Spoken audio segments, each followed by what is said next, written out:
Okay, good afternoon, everybody. We have a full agenda tonight, so we'll go ahead and get started. I call to order the meeting of the Butler Community College Board of Trustees on Tuesday, July 12th, and we will start off with the Pledge of Allegiance. Pledge allegiance to the flag of the United States of America and to the republic for which it stands, one nation under God, indivisible, with liberty and justice for all. Sorry, I get you. No, I didn't get the leg situated here. Okay, I know we have one amendment to the agenda to add the Butler Community College Nursing Simulation Lab software upgrade, which was emailed to all of us last week. Would entertain a motion to add that as an action item, which would be item G as in golf. So move. And I'll second. To add the nursing simulation software to the agenda.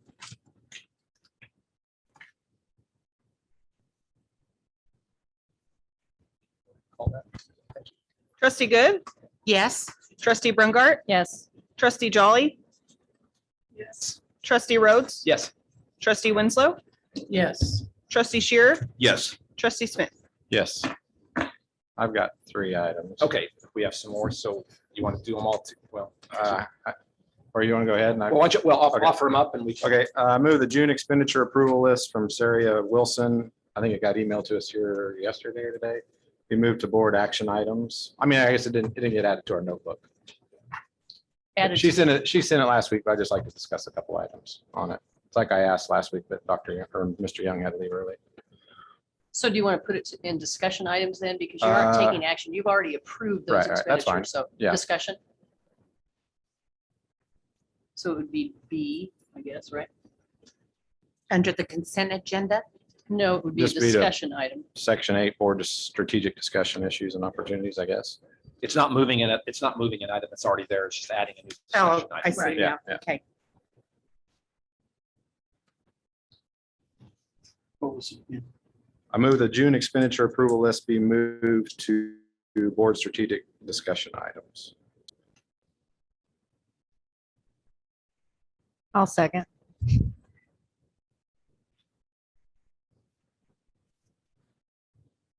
Discussion. Yep. Trustee Good, Yes. trustee Brungart, Yes. trustee Jolly, Yes. trustee Rhodes, Yes. trustee Winslow, Yes. trustee Shearer, Yes. trustee Smith. Yes. Passes 7-0. Did you have more, Joe? Yes, sir. I had the same one I did last month. I moved the BKD overhead and athletics analysis be added to board action items. And I think Kent updated us with that today, or they had given us kind of a revised bid on it, which seemed actually a little bit cheaper. I just want to get board approval. Yes, we want this done. Please get it started. I'll second.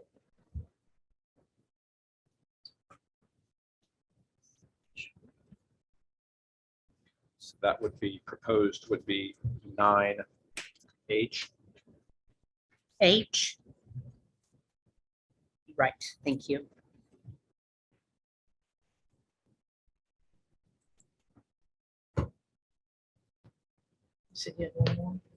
I think. Well, we got to vote on that one, yeah. Trustee Good, Yes. trustee Brungart, Yes. trustee Jolly, No. trustee Rhodes, No. trustee Winslow, Yes. trustee Shearer, No. trustee Smith. Yes. That passes 4-3.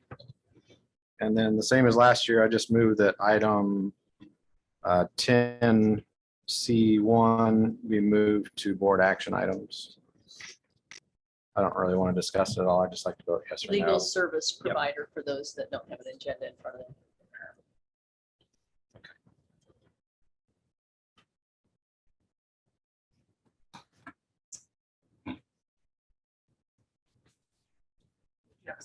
Oh, do we have a second? Second. Okay. We do. Thanks for.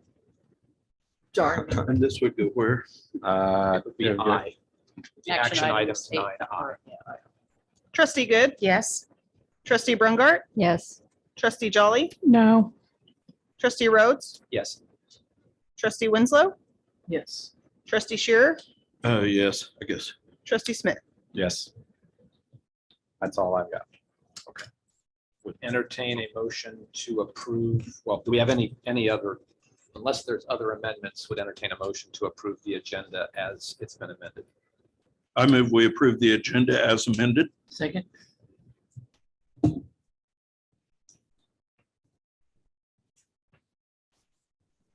Trustee Good, Yes. Trustee Brungart, Yes. Trustee Jolly, Yes. Trustee Rhodes, Yes. Trustee Winslow, Yes. Trustee Shearer, Yes. Trustee Smith. Yes. Bad habit. I think a yep will. I know it. I think a yep will work. Okay, Dr. Kroll, I'll turn it over to you for recognition. Sure, thanks. The first group of folks, and I'm going to do like I typically do so I can sit in front of the microphone, is recognize some folks that were involved with the Boys and Girls Club Tour. And I don't know whether we do we have Janice online, you guys, on Zoom? And, okay.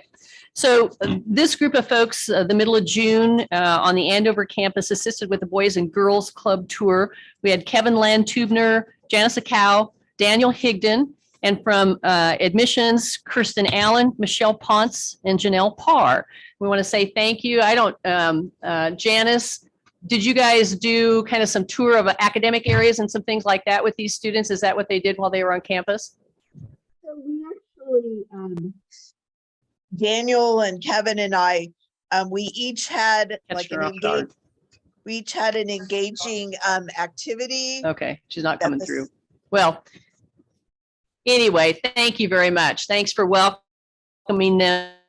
And these are great opportunities to have groups of students on campus to expose them to college opportunities and programs, and just give them a sense of what it's like to be on campus. And so we're always excited when our folks will step up and help, and that we have the opportunity to get students on campus. So thanks, Janice, and thanks to the rest of the folks that helped with that.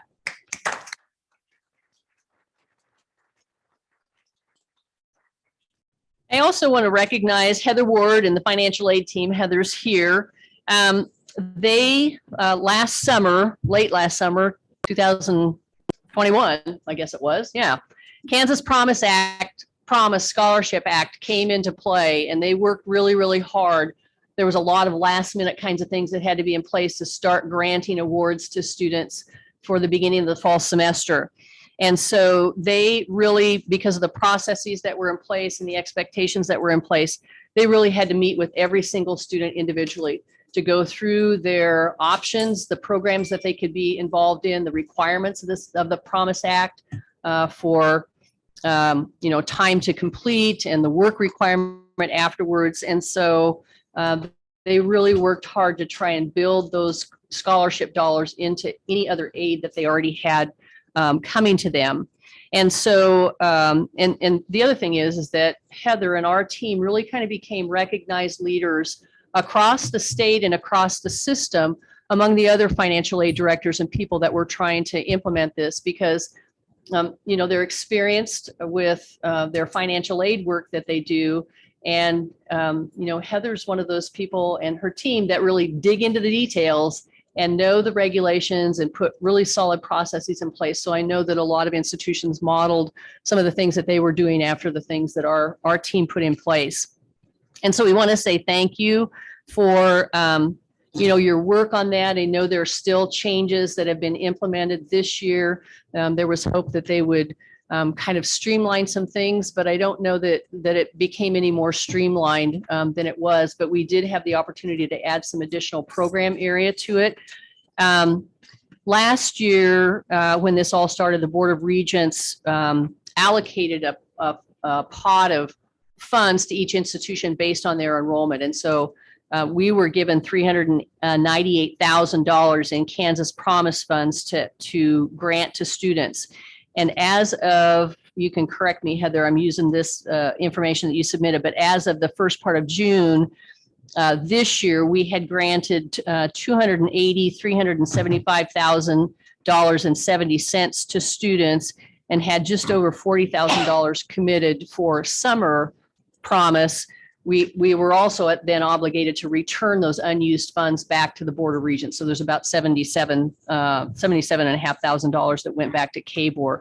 This year, they're just going to award them as those scholarships are awarded. They're not granting funds. Can you remember off the top of your head how many students got Kansas Promise? 143. So, yeah. Yeah. So heavy lift, lots of moving parts, lots of learning that had to go along with it, but our team did an outstanding job. And so thank you for your great work, and we're really proud of you and proud of the focus that you had to help students make really, really good decisions. There were students that turned the scholarship money down because it weren't eligible for it for whatever reason, but thank you guys. You made it.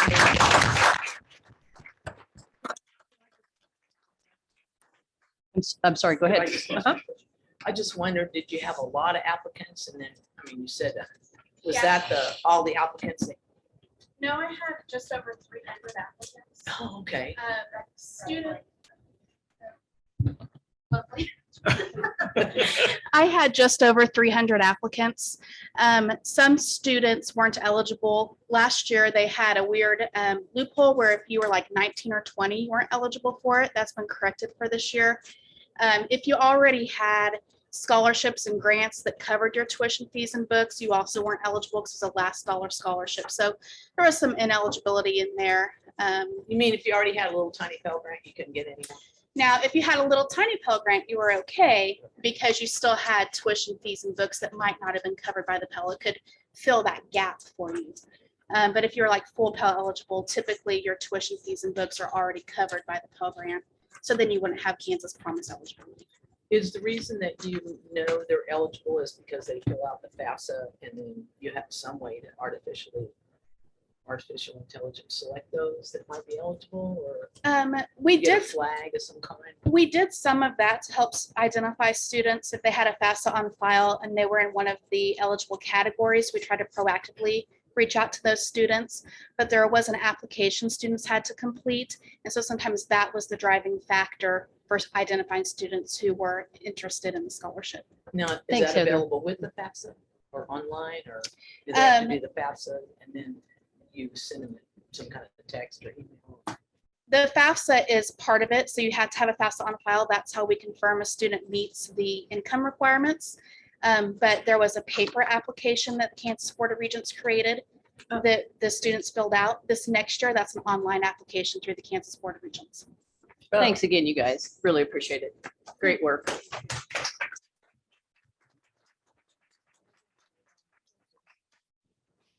I also want to recognize, I don't think that they joined us, but each year the livestock at the national level, the livestock judging organization recognizes 15 All-Americans from across the nation among a variety of different teams. And this year, once again, we have some great students that have been named All-Americans in livestock judging. It's a combination of their scores from a couple of key contests and then their grade point averages. And so this year, Eric Schaefer, Gentry Squires, Hunter Miller, and Caleb Edens were all named All-Americans at the national level. In the last, since 2016, Butler has had 25 All-Americans. There have been some years, a couple of years where we had 5 All-Americans named in those years, but we've had 25 in the last 16 years. So 24% of all of the All-Americans in the last 7 years. And I have to go back and look, but I know we're still at a point where we have more than double the number of All-Americans from Butler than any other institution. So it's really an honor and exciting for these students to be recognized in this way. So we'll get their certificates to them. They all graduated this spring. Also want to thank you. I also want to recognize Janice again and Dr. Noreen Templin. I think maybe Noreen might be on as well, connecting with us by Zoom. We had just recently notice from them. They're both co-advisors, remember, for Phi Beta Lambda. Their students have been here for a couple of different times this spring with recognition as they move their way to the national level. And 4 out of the 5 students that went to nationals placed at the national level. So Caleb Harp placed 3rd in help desk and 6th in desktop publishing.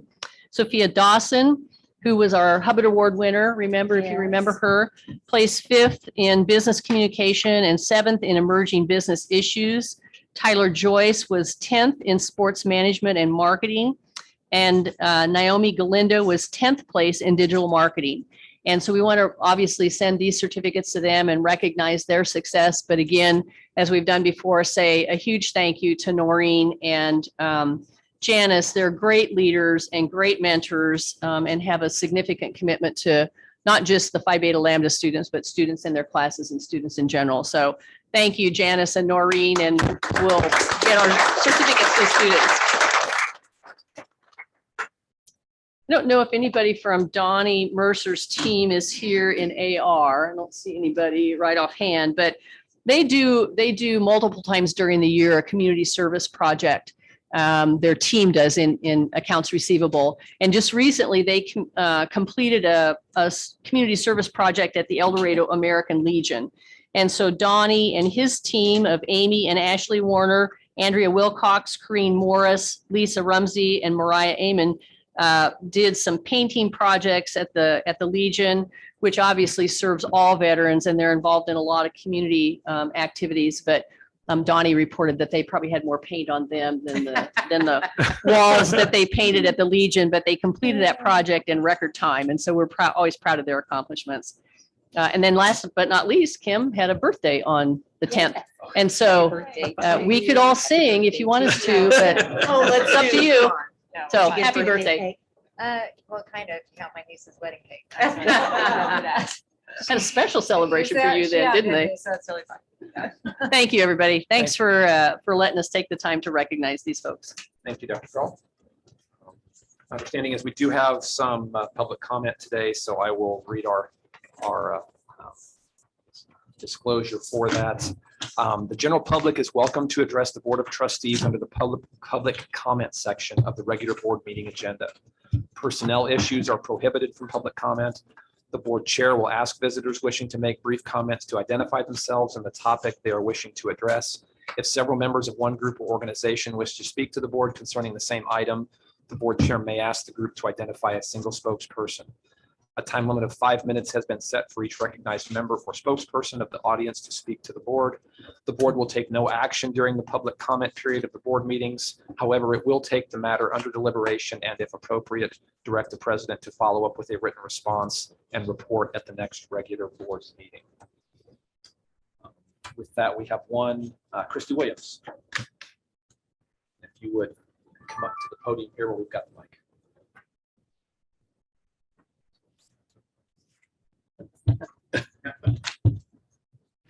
That's sometimes what we forget is our mics being on. Good afternoon, board and staff. Thank you for the meeting here today. The topic that I am talking about today relates to the intent razors. And so I have some items I'd like to the board has made notice of intent razor taxes. The work in our past 2 years to Weber County tax burden to a lower, sustainable, and more competitive rate has been abandoned at the recommendation of the board administration. As you consider the fairness of voting in favor of raising taxes, I ask you to consider these points. The board is requiring local Butler County residents and business owners to pay more in taxes, while at the same time, has lost 30% of its enrollment in the last decade. Where is the proportionality? When your enrollment plummets, does it make sense to charge the taxpayer more for the steady decline in enrollment? Point number 2, the legislature added over $3.4 million in additional new funding this session. Representative Carpenter and I fought very hard for the full restoration of gap funding that had been historically and repeatedly used to finance what is known as the whole harmless funding for community colleges who are being overpaid by the formula. If you're unfamiliar with the gap and hold harmless funding, please take time to learn more.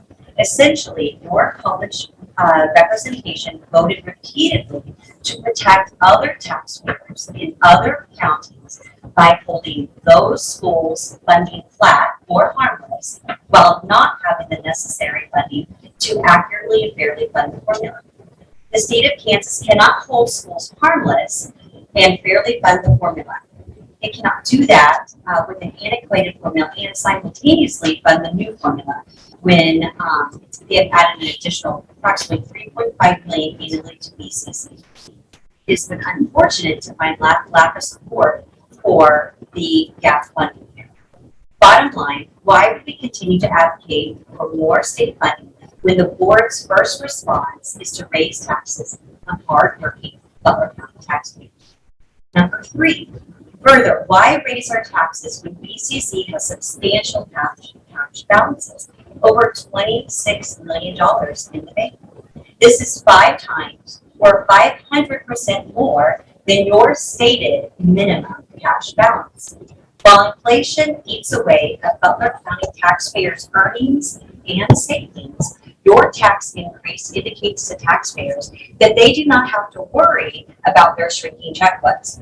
Because after all, you're just going to raise taxes between $1 and $2 million. Maybe that doesn't matter to you, but it matters to the people who you serve.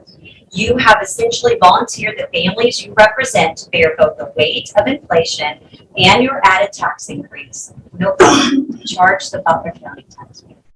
4, the board has yet to examine and audit out-of-county expenditures in Sedgwick County, such as McConnell, when Sedgwick County is not even part of our service area. But no problem. Charge the Butler County taxpayer. Number 5, the board has made no changes in contracts or enrollment agreements to make council grow in the black or revenue neutral.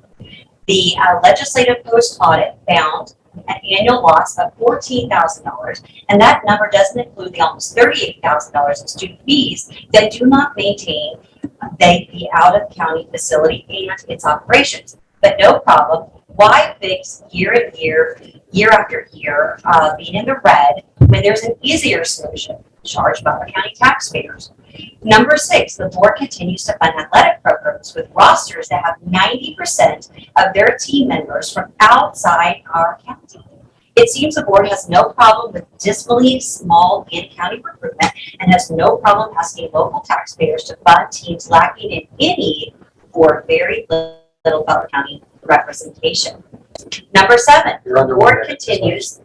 You're under 1 minute. Okay. The board continues a no-fear enrollment increase for students, yet does not while transferring the cost of increases to the non-user, the Butler County taxpayer. I guess inflation only negatively impacts students and has no impact on the Butler County homeowners and business owners.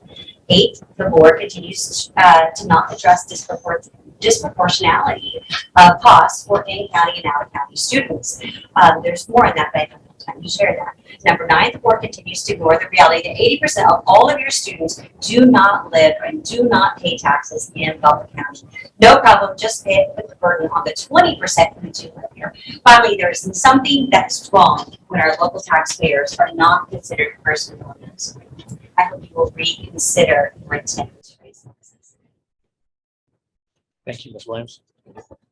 Anyone else present that would like to make public comment? Okay. Hearing none, we will move on to standing reports. Summer, so no Student Government Association report right now. Op staff report is Lisa on here.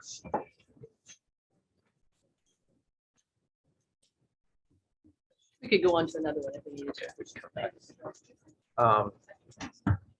Dr. Sater, any professional employees report? Let's see. Nope. Okay, keep going. The Board Finance Committee, Mary Martha or Linda?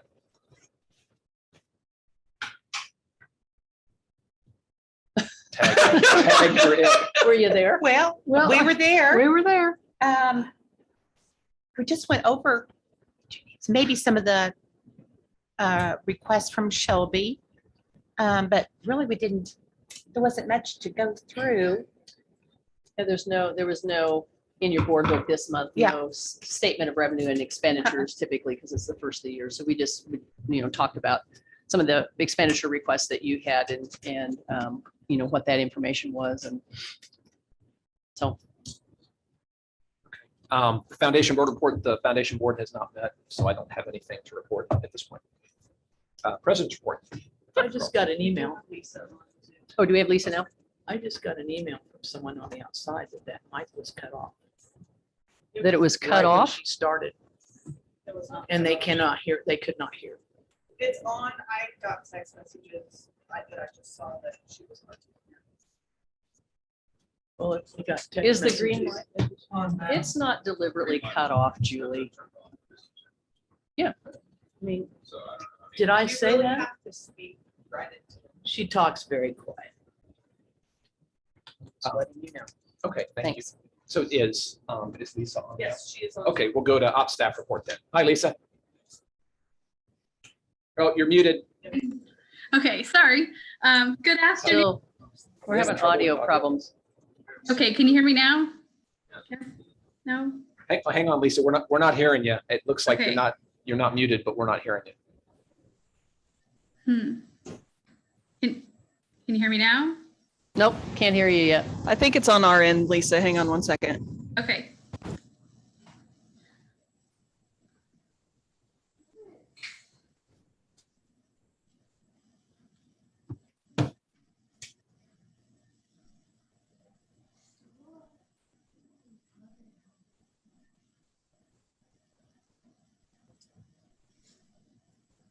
I'm gonna try again, Lisa. Can you hear me now? Nope. No, darn it. Did she call her phone? The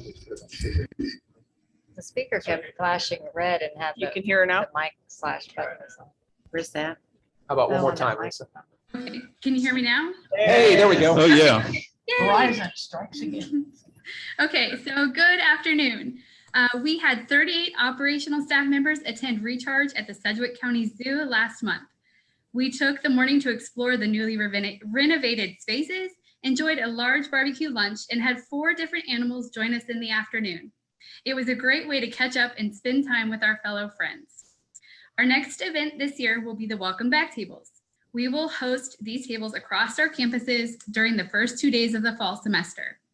They will be stocked with a plethora of promotional Butler items, informational flyers and maps, as well as a plethora of snacks and bottled water. These tables will be staffed by operational staff, administration, and faculty members.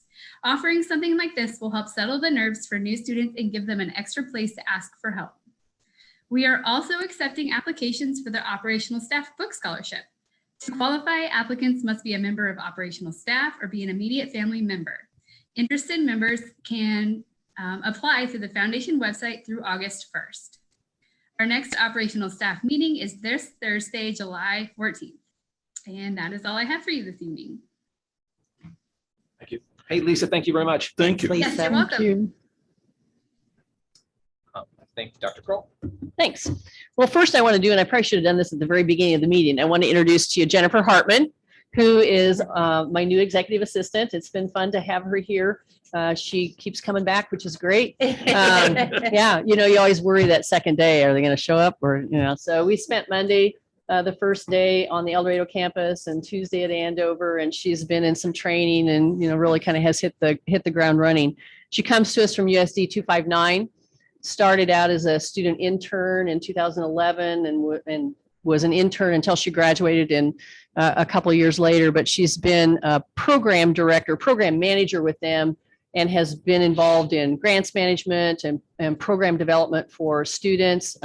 She came to this office with some executive assistant experience, and so we've had fun working already. And so glad that you're here and glad Yay. that she's on board, and you guys will enjoy working with her too, I know. So Congratulations. so you'll start to see probably more emails from her than me, and you know, things may be a little bit more organized then as well. See, I So, didn't email her and tell her my book fell apart.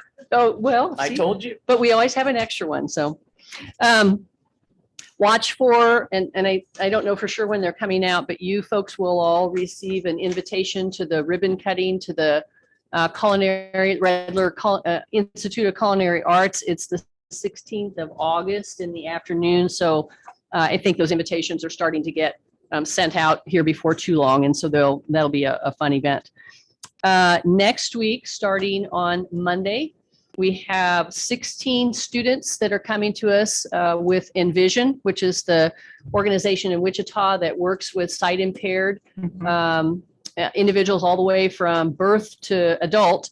And so we have hosted for a couple of different years the middle school students. We had to take a couple years off because of COVID, but they're coming back this year. We have 16 students. There's 16 students coming from around the nation. They're not all just from this area. 16 students and 6 adults that will be here, and they have a whole week's worth of activities planned. They'll stay in the dorms and busy on campus doing all kinds of different things. And so we're excited to have them back on campus and offer them a super experience. They'll be doing some work with some of the faculty and some of the technical areas, and they do leadership training and all kinds of different things. So What's the name of the group again? it's Envision, Oh, that's right. ENVISION, and this is, they call this Level Up. This is the middle school Level Up camp. So it's always fun. I emailed to you the BKD update that Kent put together. He committed that we would give you a monthly update, and so I emailed that to you. We've talked a little bit, we're lining out the details for the ACCT training, August 12th and 13th. Ken Burke and Mary Spildy will be in, and I know that they'll reach out to each of you individually before they get here, just, to get some thoughts from you guys. You won't hear from both of them, but I gave them your emails and your preferred contact information. So I took that right off of our list, what you've told us before. So watch for contact from them, and they'll talk to each of you individually. And for those of you that, when Brad Ebersol was here, he did the same thing. I think he got a hold of everybody ahead of time, if I remember right. No, will that be And- the afternoon of the 12th? Yeah, so they just have identified today their flight arrangements. They don't get in until late afternoon on the 12th. And so we will start probably with a light supper at 6 that evening, and spend a little bit of time in the evening, over dinner talking. Typically, they'll just ask, we'll just have some casual conversations. They may start out with some, just initial questions that we can visit about. And then probably we'll start at 8:30 Saturday morning and go to 2:30 or 3 in the afternoon. They don't have the agenda set. They will set the agenda or, finalize it more after they have a chance to talk to all of you. You're going to help them, set the agenda. And so they both, it sounds like, have flights out late on Saturday afternoon. So they said, 2:33 maybe. So, Mary, what's the chances of them making it here? Yeah. After your debacle? well, Come to take early morning flight. well, one's coming from Florida, one's coming from California. So we'll see. But they do a lot of traveling, so they're not going to be unprepared. And then they also put at your places. You okay, Dave? Okay. Somebody watch him to make sure. Then I also, we committed to giving you a quarterly Cora report. And so I put a copy at your places that shows Cora requests from April 1st through June 30th. I guess that's where we are, right? Yeah, So- is there any reason why we didn't include that in the packet? Well, you know what? I forgot to do it. It's my fault. And somebody else asked about that, why it wasn't in the board book, and I just forgot that we were supposed to do that, but we'll make a note and get it in there the next time. So I'm sorry. Juggling a lot of balls, and I literally forgot. Just like I forgot the nursing simulation software one. So I apologize. It's my fault. Nobody else's but mine. We'll try and do better the next time. Okay, that's what I have. Thank you. Okay, cool, thank you. Uh-huh. Let's see. Education Facilities Authority report, Mary Martha or Dave. We haven't had any meetings. I think that we're due to have one in August. Typically don't meet during the summer at all. So- Since it's, We'll then move on to the monitoring report. Oh, okay. Associate Deans Shannon Covert and Naomi. And what I indicated to them was, you folks have had a chance to read everything. And so they're here to, we've got about 10 minutes on the agenda. They're here to answer questions that you might have. And I know Shelby, you emailed some earlier. And so they've got I think, some of that information to share with you possibly. But Shelby, if you want to start, go ahead. If others have questions, we can. Shelby. I was just looking at the numbers they presented us from, I think, 17 to 21. And it showed kind of a drop at Butler. And our 21 numbers ended up being, I think, 141, 209. So we dropped like 23 and a half, but STEM overall only dropped 18%. So we're bucking the trend there. And there's some that really did good and actually gained students, and some dropped more than our average. So I was just following up some questions in more details or your thoughts. you guys make sure you speak into the microphone. Yeah. You gotta get really close. Okay, that's what people said they could hear Christie, but they had to turn up the volume. Okay. Let's, there we go. Have it. Okay, so did you want me to just address the questions that you had?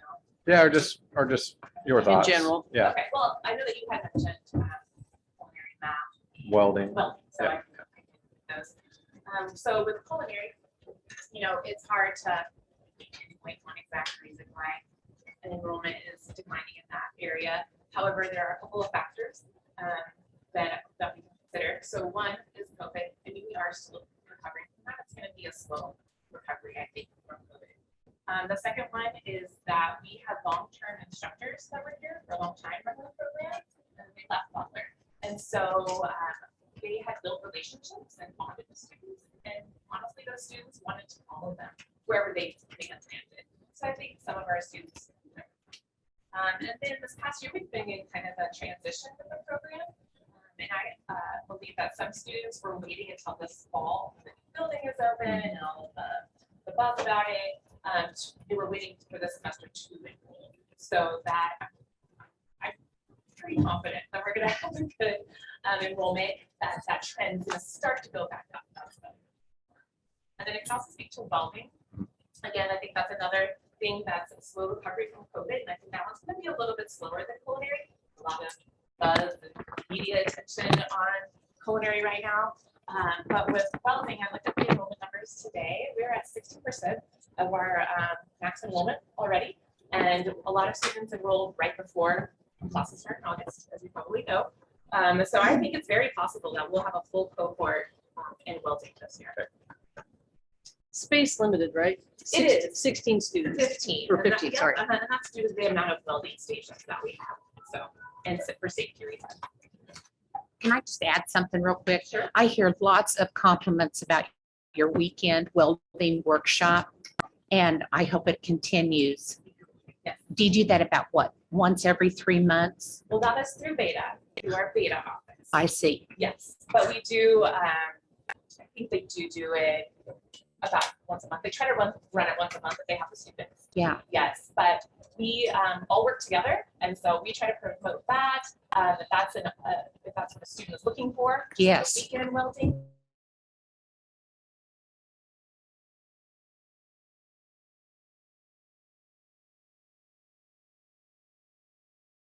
Which some are. But then we also have traditional, right out of high school. And then some Yes, beta I hear a office, lot about, good about yeah. that. Good.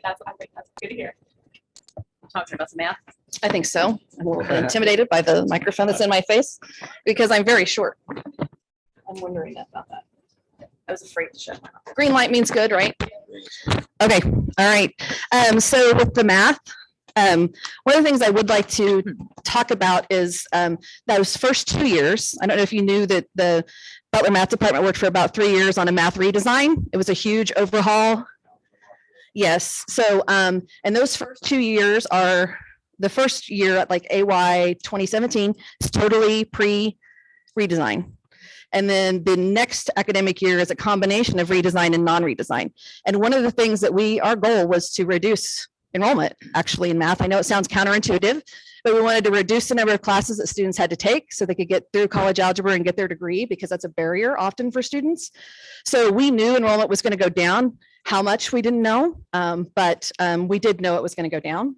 And so really, I think if you look at overall trend, I would take those 2 years out. And if you look at those lower years, our drop is still above the drop overall institutionally. The last year there, the AY 2021, I still feel like is a COVID year. I've kind of looked at numbers. It's been a while, but I think we're trending up for this next academic year. I know I'm starting to add classes already for fall in online, so that's a good sign. So it was a decline. It was all over the board. Some classes went up in enrollment actually in that year, some went down. But I'm hoping that we kind of even out again and get back to where we were. Students were tired of school. Even when we came back, they didn't like split classes. They didn't necessarily want to stay online. And most people, not me, of course, but most people's least favorite class is math. So if they could set out a semester of something or set out for a little while doing something, that was probably the category that they were going to choose. So I'm hoping it trends up and we're back to about what those other levels were those previous couple of years. So that's kind of where we are, I think, with the math piece of it. The marketing management increased 34%. So what's up with that? I don't know. That's a great question. I think a lot of that, I'm going to attribute a lot of that to our wonderful department chair, Jared McGinley. He is awesome. And he used some of his department budget to make coasters. He is at every event that we have, every recruitment admissions event. He's told me, as an anecdote, he's told me that when he's in a restaurant and he has a really good server, he's like, hey, are you taking classes anywhere? Would you be interested in taking classes at Butler? I teach marketing. I mean, he is out there selling it for us, which is just awesome. So again, I would attribute it to that. That's great. Any other questions? I just have one on business system technology. Enrollment's up. What do you attribute that to? I think a lot of those courses are available online now. And that is some of our like physician coding type classes too. They're kind of part of that as well. Business systems technology, again, great instructors too. And they teach a lot of those same courses. And so that department is also really wonderful. So I would attribute the enrollment to them. Yeah. Good job. Any other questions? All right, thank you so much. Thank you. Thank you.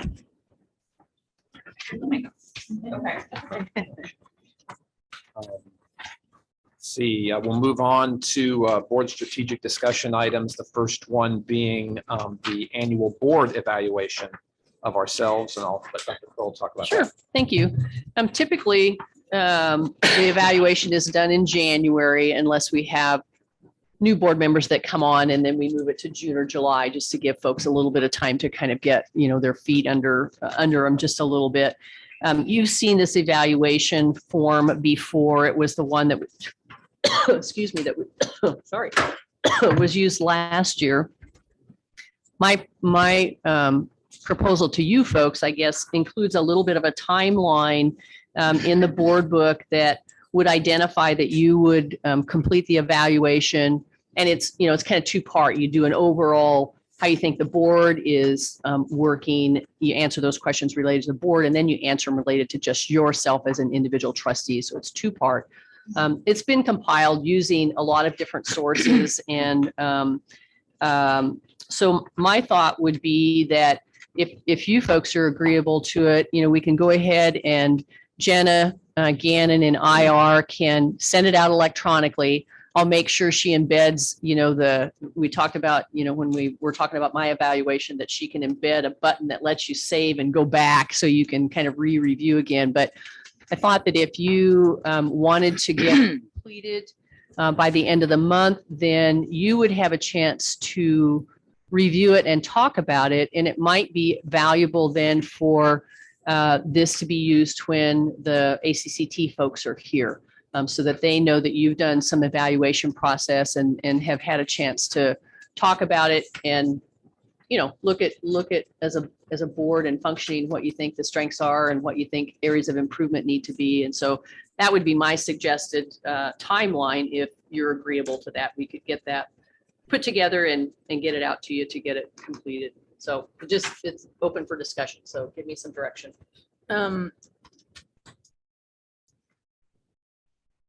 Did we get a copy of your evaluation minus our actual responses in the board packet?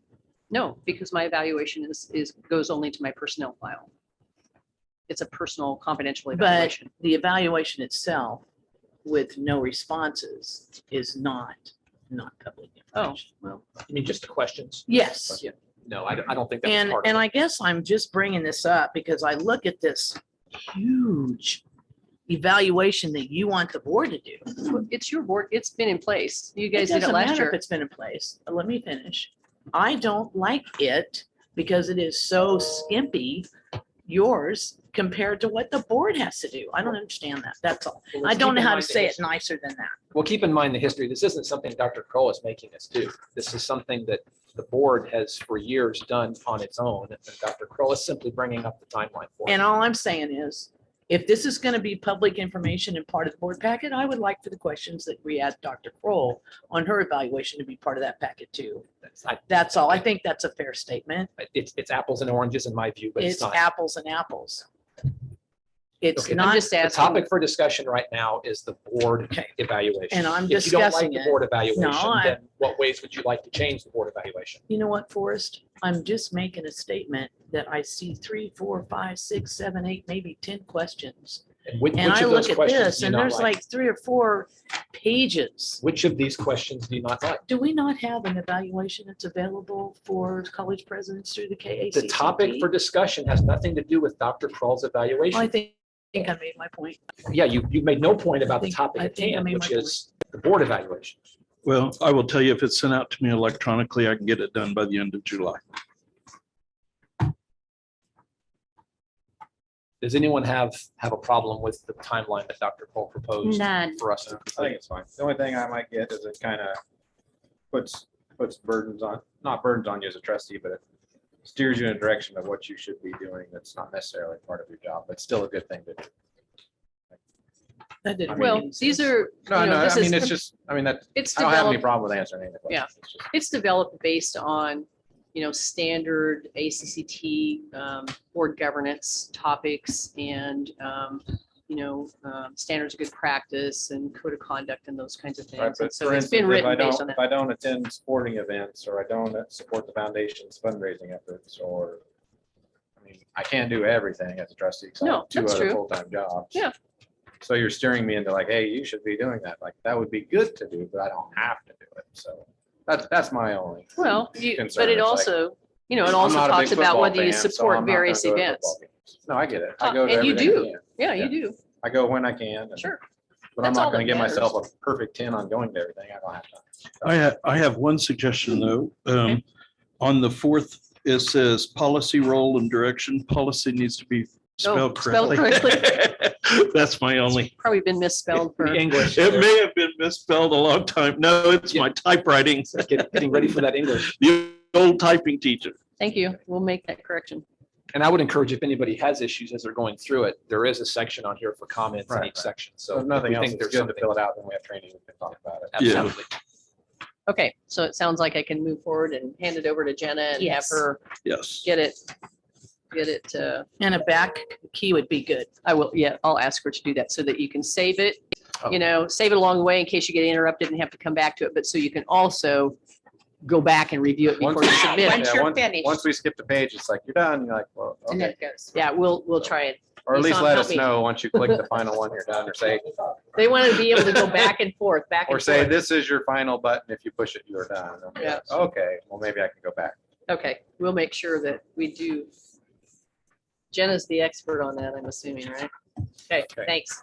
Okay, moving on, we have one extra discussion item, which was the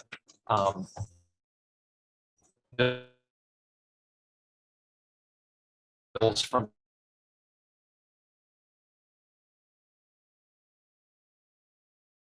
June.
cameras, we're doing a refresh in this TV studio. I mean, I'll have to look, Shelby, to make sure, but That's fine. I mean, I think we did recently buy what, 2 or 3 studio cameras to replace And then those. there was. What page was They were that on, like 11 Shelby? years, 11 years old. I think 11. Okay, It's like 45 pages this month, which I know it's kind of hard to look through this, and I don't always look through it, so. It was Department 404. thanks. And then, and I had a question on the Armstrong strategic marketing. We had, it was 35, 70, 110, like $130,000 of advertising. I think you Right. answered that one. We shifted, we used some of those maintenance of effort funds because they're one-time funds. The marketing budget is not adequate. And so I used some of those maintenance of effort funds to shore up what Kelly needed for upcoming campaigns. And Okay. so those are invoices from Armstrong Chamberlain for some different types of campaigns that she's doing, Summer Plus and billboards and, radio and TV and all that sort of stuff. And I had one on institutional research for University of Texas at Austin. It was a DPN survey administration for $7,600. That's not, we're not paying to just do a survey, like your board evaluation wasn't $7,600. We can't hear you. Nice try. Can you hear me now? No. No. It's the same on our end, but. Let's see. There you go. Okay. And that's the college, community college student engagement survey we do every year. We do once in the spring, and then there is a sense survey, which is a sister survey done every fall. Okay. And that kind of tracks what our students' perception is of the services they receive in the classroom and outside.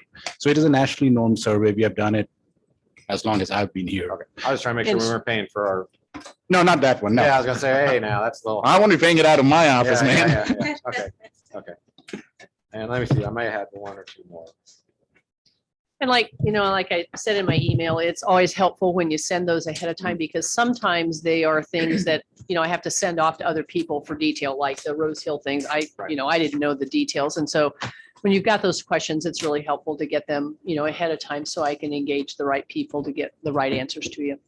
And the other thing is, and you know this, obviously, from the explanations that I've sent, that document, that expenditure report, there's only a certain number of character spaces on those lines. So you can't add explanation, and so Right, that's, right. Well, so why I when you asked have the question. It questions, Seems odd. yeah, but- yeah. And the only other question I had from last month, I'm just trying to say how tight we are financially right now, wanting to increase taxes. Like, for instance, Bill, they bought, the $2,000 monitors to hang on the walls, that's not extravagant. For an 85-inch monitor, that's middle of the road.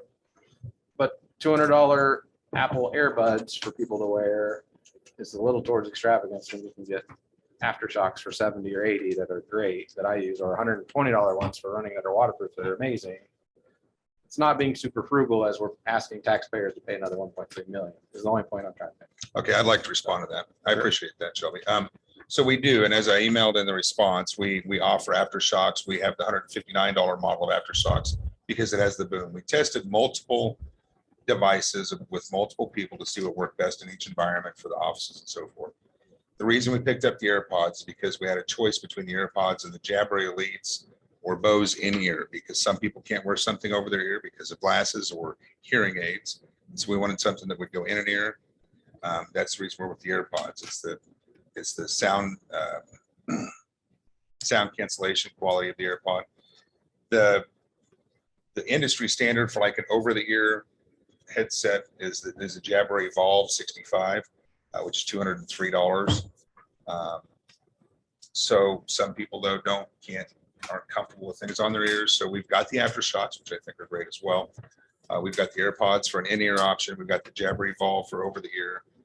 And then we have some Bose Sport open earbuds, which are about the same price as the aftershocks that sit on the ear, but it sits over the ear instead of. So those are the options that we use. Like I said, in my email, and that's because we switched nearly everybody to soft phones on their computers.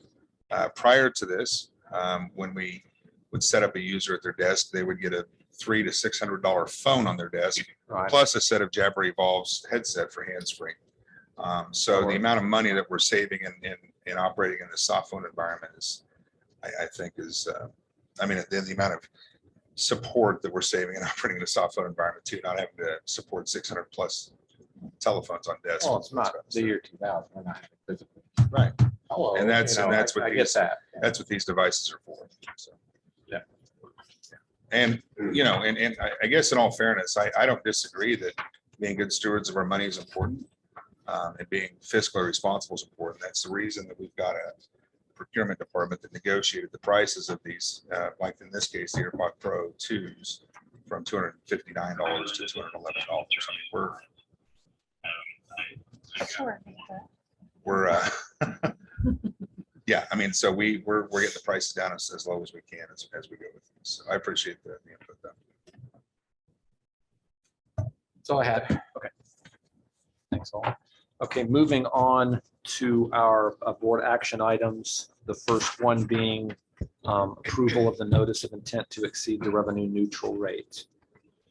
Chairman Rhodes, Yes, ma'am. I'd like to make a motion to approve the notice of revenue neutral rate intent as presented to exceed the revenue neutral rate with proposed rate of 15.262 mils with the revenue neutral rate hearing to be held in the Welcome Center in El Dorado on September 13th, 2022 at 4:30 p.m. Do we have a second? I will second it.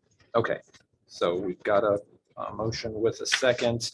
We certainly have time for discussion. Dr. Kroll, does Kent have information I to think- share with us before we discuss? Yeah, I think Kent can go through, some discussion, answer questions that you might have.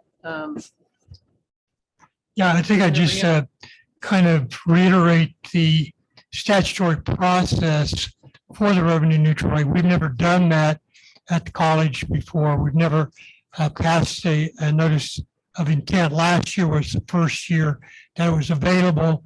And when we didn't do it, what this does is gives us a period until September 13th, at which time there would be a public hearing and the public could come and express their views, and then the board would have a vote at that time to determine whether or not you wanted to exceed the revenue neutral rate. The revenue neutral rate is expressed in mils. That's the way the statute was put together. And our revenue neutral rate would be approximately 13.8 mils, which would be a reduction of about 1.5 mils from the revenue, our mill rate that was passed a year ago. Our recommendation for our budget is that we do maintain the mill rate at the same rate as last year. And there would be additional tax revenues come to the college because of the valuation increase. So this vote tonight doesn't increase the mill or increase the taxes that you're levying. It gives you the opportunity to consider that on September 13th. And we would propose that we would have our regular work sessions for review of the proposal that the college has put together. We gave you a brief rationale in the information that we presented on June 27th. There were a lot of issues raised today. I don't think we have time here, obviously, to go through to analyze the validity or where those points are coming from. There are arguments in both sides of this question. So what this motion that's before you gives you the opportunity to do is set a public hearing where this is considered. You can hear public opinion and you can have the debate among the trustees at that time to determine whether or not the proposal that the administration is making is the proposal that you choose to enact. I have 5 minutes twice to discuss. The time to discuss or to vote on this is now, not to pass it on to the taxpayers and tell them, hey, we're going to raise your taxes possibly in September. If you vote yes for this, you're telling them you're raising their taxes in September. If you're not going to raise their taxes in September, vote no. The mill levy discussion is a way to obfuscate what the values really are. If you raise this, you're raising taxes regardless of what the mill does. We're at 12.9 million per year taxed on 65,000 residents of Butler County with 30% declining enrollment, blah, blah, blah. Everything Christie said. If you want to discuss mill levy in 2000, let's for instance, 2005, our mill levy actually went down 0.1%. Taxes went up 5.7% due to valuation. So even there was a 0.1%, taxes still went up. 2012, mill levy stayed exactly the same. Taxes went up 1.3%. 2013, mill levy 0, went up 3%. Go down 2018, mill levy went up 0, taxes went up 4.1. 2019, mill levy went up 0, taxes went up 6%. This is a tax on people every single year. And we're asking, the administration is asking for $1.6 million in teacher raises, $400,000 in advertising. We've been mentioned from Tom Borrego, 1.6 million to buy the culinary building. All at the same time, we're freezing tuition on all the students out of county that use 80% of our facilities to pay $0 more. But yet we're going to raise taxes on the 20% of Butler County students. And the only people that are footing the bill are the Butler County residents who are already paying $13 million. I think that's unfair. And in this time of inflation, I mean, just because your property taxes or your increase in your value, like your house is $200,000 and now it's worth $220,000. You do not have another dollar in your pocket. Your gas was $2.20 last year. Now it's $4.20. That money is out of your pocket. Your groceries are more expensive. Your meat's more expensive. Everything's more expensive, but now your house is worth more. Give us more money because we want it. That's not right. And I think that's wrong. And I think we should vote no on this and tell the people, we got $26 million. We can chill out for 1 year and see what's happening. We don't even have BKD numbers, and what Kent sent us will have those numbers in October. Maybe. So the people can come yell at us in September. You guys will already have your minds made up to tax them another $1.3 million regardless of what they say. And that's where we were 2.5 years ago. That's why Julie's here. That's why I'm here. That's why Kim's here. The public is very irritated. I don't want to be here doing this job. Neither does Julie. I don't think. I know Kim doesn't. No. We've had enough, and we're here to represent the taxpayers and say, knock it off. You can be big people and figure this business out. But from what I see, you guys don't know how to run this business, and it's just going to balance on the back of the taxpayers until they've had more than enough. And I think it's unfair at this point to say, hey, well, we probably need some money because we've got deferred maintenance. And I would say deferred maintenance, Kent, you've been here 20, 30 years. You guys should have been planning this and not put it on our backs to pay for it. And we got a piece of paper, August of 2020. In 2012, you guys purchased fire science building, outright purchase price of $1.8 million and financed it. And over 5,000 building in 2019, April 20-year purchase, 2.9% interest rate, which is amazing now, $8.26 million financed. And we also had cash on hand. And I would argue the cash on hand that we put towards that and didn't borrow, a third of that was cash from Butler County taxpayers that we didn't spend. We had it, it was left over, we put that towards that. So we chose in 2019 to build or borrow $8.2 million for Andover buildings. Our buildings aren't full. We're not at capacity. This is not the fault of the local residents here. They are hurting. It's ridiculous to raise the taxes on them right now. And I think we should vote no tonight and take a stand and say, hey, we as a board and administration can figure this thing out and not put it on your backs. That way we don't have to figure it out. Any other comments? Oh, yeah. I have several letters. So that'll be my first 5 minutes. If I don't get done, then I'll read them the second. The first letter I'm going to talk to you about is Tim Johnson. I do know that for a fact he is a CPA. That is his living. This is what he wrote to me. I'm sure all of you guys got this. Trustees of BCC, I am writing to voice my opposition to the resolution to extend revenue neutrality and the reasons. That said, recent actions of the trustees to fund compensation increases to faculty, staff, and to plan to do so for the next few years are commendable. Properly maintaining and capitalizing your athletic teams is probably a better marketing return than any social media dollar. Further, it is no doubt that BCC, like most everyone, has deferred maintenance issues. However, I believe with the facts below, BCC has had more than enough cash to continue to operate well above its target cash minimums for the next few years.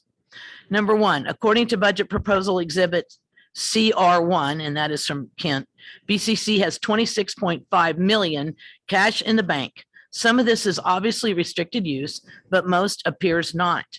Number two, according to the 11-month/5/31/22 financials, BCC has a excess of revenue over expenses before transfers of 2.2 million, and after mandatory transfers, an excess of 1.7 million. BCC has made a discretionary transfer of 3.6 million, bringing you to a net loss position of 1.9 million. It should be noted that this is still better than budget by nearly 2 million. What is important, BCC has motivation aside, voluntarily transferred 3.6 million from the general fund, thereby showing a lower cash position, and in turn is asking the taxpayers to pay more into the general fund. Internal control / governance issues aside, this simply looks bad. Number three, the state is going to fund an additional 3.3 million next year. I thought that was 3.5. An increase of over 20%. This is in addition to the over $8 million of federal COVID relief BCC has or will receive. The BCC president has stated that if the state funded more, we would not have to local property tax so much. Finally, number four, it is my understanding BCC is not going to raise tuition next year, including the 80% for students whose families don't pay property tax to BCC. In isolation, this is not a view of right or wrong.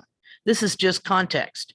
On a personal note, the reality for my family is we pay more per credit hour, factoring in property taxes, for my kids to take BCC classes than do students outside of Butler County. Number five, KSA 71-X, and I'd like for Ken to verify this at some point, provides for an up to 2 mil tax for capital expenses. This is a statutory provision to deal with deferred maintenance issue, not to build a cash reserve.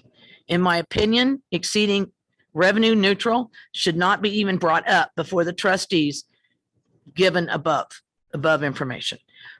With 26 million in the bank, having run rate positive cash flow of 2.2 million this year, receiving many millions more from federal and state coffers, and not asking out of county residents to share in any of this additional burden while asking taxpayers to pay more is unreasonable. The fact that it is being considered is emblematic of the unnecessary division and discord being put upon the citizens of this county. Again, I encourage you to vote no on the resolution to exceed revenue neutrality, and respectfully, I am Tim Johnson, 7123 Southwest 70th, Augusta, Kansas. It's not the only letter I received. I received a similar one from Eric Groom. All have had an opportunity to review records they've asked me for, that I have received from Kent, records that they got otherwise in the board packets or some other place. And I know they all came from here. And so I'm satisfied that these are correct numbers. Jeff Wiebe also wrote, he came to us last month and talked. He wrote another email on why we shouldn't be raising this. And I guess I need to bring it to your attention one more time.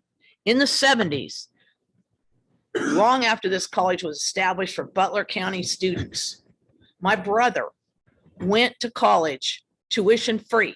We lived in Butler County. We paid taxes in Butler County. He went to school tuition free because he was a Butler County student. I think we need to go back to that, folks. We have way overspent the budget here. And I can try all day to bring all this information to you, but I've done it in the past. I've brought stuff that came directly from the audits that are in Topeka with the municipal administration up in Topeka. I've taken numbers directly off those and I've showed you operating funds. I've showed you changes in net assets and everything. And you know what? It's like poo-poo, oh, well. And it's a lot of work to go through those. First thing you have to do is learn to read them. They're very difficult, to tell you the truth, even for a cost accountant type. They are very difficult to understand unless you know the background of all these expenses. But bottom line is, why are we even doing this? We got all that COVID money. We're getting another $3.5 million out of the state. And that's thanks to Christie and largely to Will Carpenter. And now, and we have a nice coffer already. We're well exceeded past the 10% requirement, the balance in reserve. So why are we doing this? Why would even think about this? We can do it next year. Next year we can do this. We don't have to do it this year. We should just hold steady this year. Property values alone have escalated every year. You know what the growth in Butler County's been? Just barely over 1% in the last 10 years. You can look on any census site and see that for yourself. And that's not good. That means Butler County's not growing. And from what I hear from realtors, it's because the taxes are so high. And I agree that they are, but we have an undue burden of Butler County also. And I want the college to succeed and stay here forever. I don't want it to close, but this is going to disaster. You can't keep emptying the checking account and writing more checks. You just can't do it. And you can't just call up more taxes every time you run out or you want to go down a new avenue. It just isn't done. I mean, I can't do that in my own budget. So why does the college think they can? I guess my last point here is we've been asking for statistical information for the past 2 years. The information, frankly, that BKD could get for us very quickly. Information that a lot of times they already have in the data that you sent them for audits. So why do we keep saying, no, we're not going to fund any more of this software that hardly costs anything so that we will know how much this site is costing, how much that site is costing, how much this program's costing, which ones are making money. We all know that the sport programs hardly ever make money, and I understand that. But folks, there's got to be an end somewhere in sight to just keep spending money that's not yours. Any other comment? Yeah, I mean, Kent said we didn't have time to discuss this, but we're probably 20 minutes ahead of schedule. We were 30 minutes ahead of schedule. I just wonder if the administration or anybody voting to, vote yes on this tonight can address some of what Christy was asking. I mean, how do we justify this with a 30% decline in enrollment in 10 years, with a $3.4 million of additional funding from the state, with 26 million in reserves, 5 times more than what's required? So they said they couldn't hear, so I thought I'd just reiterate. No evaluation of out of county services whatsoever, as far as McConnell, other institutions that we fund, 90% of our athletes being out of county. All of these things matter. I mean, so can anybody answer any of those questions? Kent, you're kind of smiling over there, so I feel like you might have an answer to that. So there's a lot of information to pick from there. I would just maybe talk about the $3.3 million from the state. And it's true that we are going to receive $3.3 million more in state aid next year than we received this year. But that's because there's been a gap, which she spoke about, where the college had been underfunded by that Our much. administration Well, helped support that. underfunding. Well, no, what I would say about that is that was a decision that was made by the group of 26 colleges. We couldn't have changed that We could individually. still vote no and make a stand. Hey, can you let's let Kent finish. I can converse. Please do not It's direct turning me in, on it's how to turning talk. into a debate and No, I'm trying to keep it simple. She's asking questions and follow up. She's being. I'm just telling you that in that a- was a decision of the 26 schools. If I guess at some point along the line, we could have been the 1 out of 26, but I don't think that happened. I would like to add to that. Nobody in here was part of the conversations between the presidents of those institutions and the debate that we had about that. There were seven or eight of us that continually fought and said, we are underfunded, we're underfunded. But the overriding majority were like, we don't want to hurt any of the other institutions. And so when you've got 26 institutions and there's about 7 or 8 of us or 9 of us, are outnumbered, there was a lot of discussion about changing that. So I just want you to know that it wasn't that we were silent about it. So go ahead, Kent, and continue your, I didn't mean to interrupt, but I did. So apologies. That's all right. I would just say that the expenditure budget that we put before you, we think was well thought out. It's put together to maintain the quality of the institution. If we hadn't had that 3.4 million, 3.3 million from the state this year, we would have had to significantly look at that or spend down our cash reserves. You know, if we continue to move along with just revenue neutral rate now, next year, whenever, you know, where are we going to get the extra money that we need? You talked about your home budgets needing more with inflation.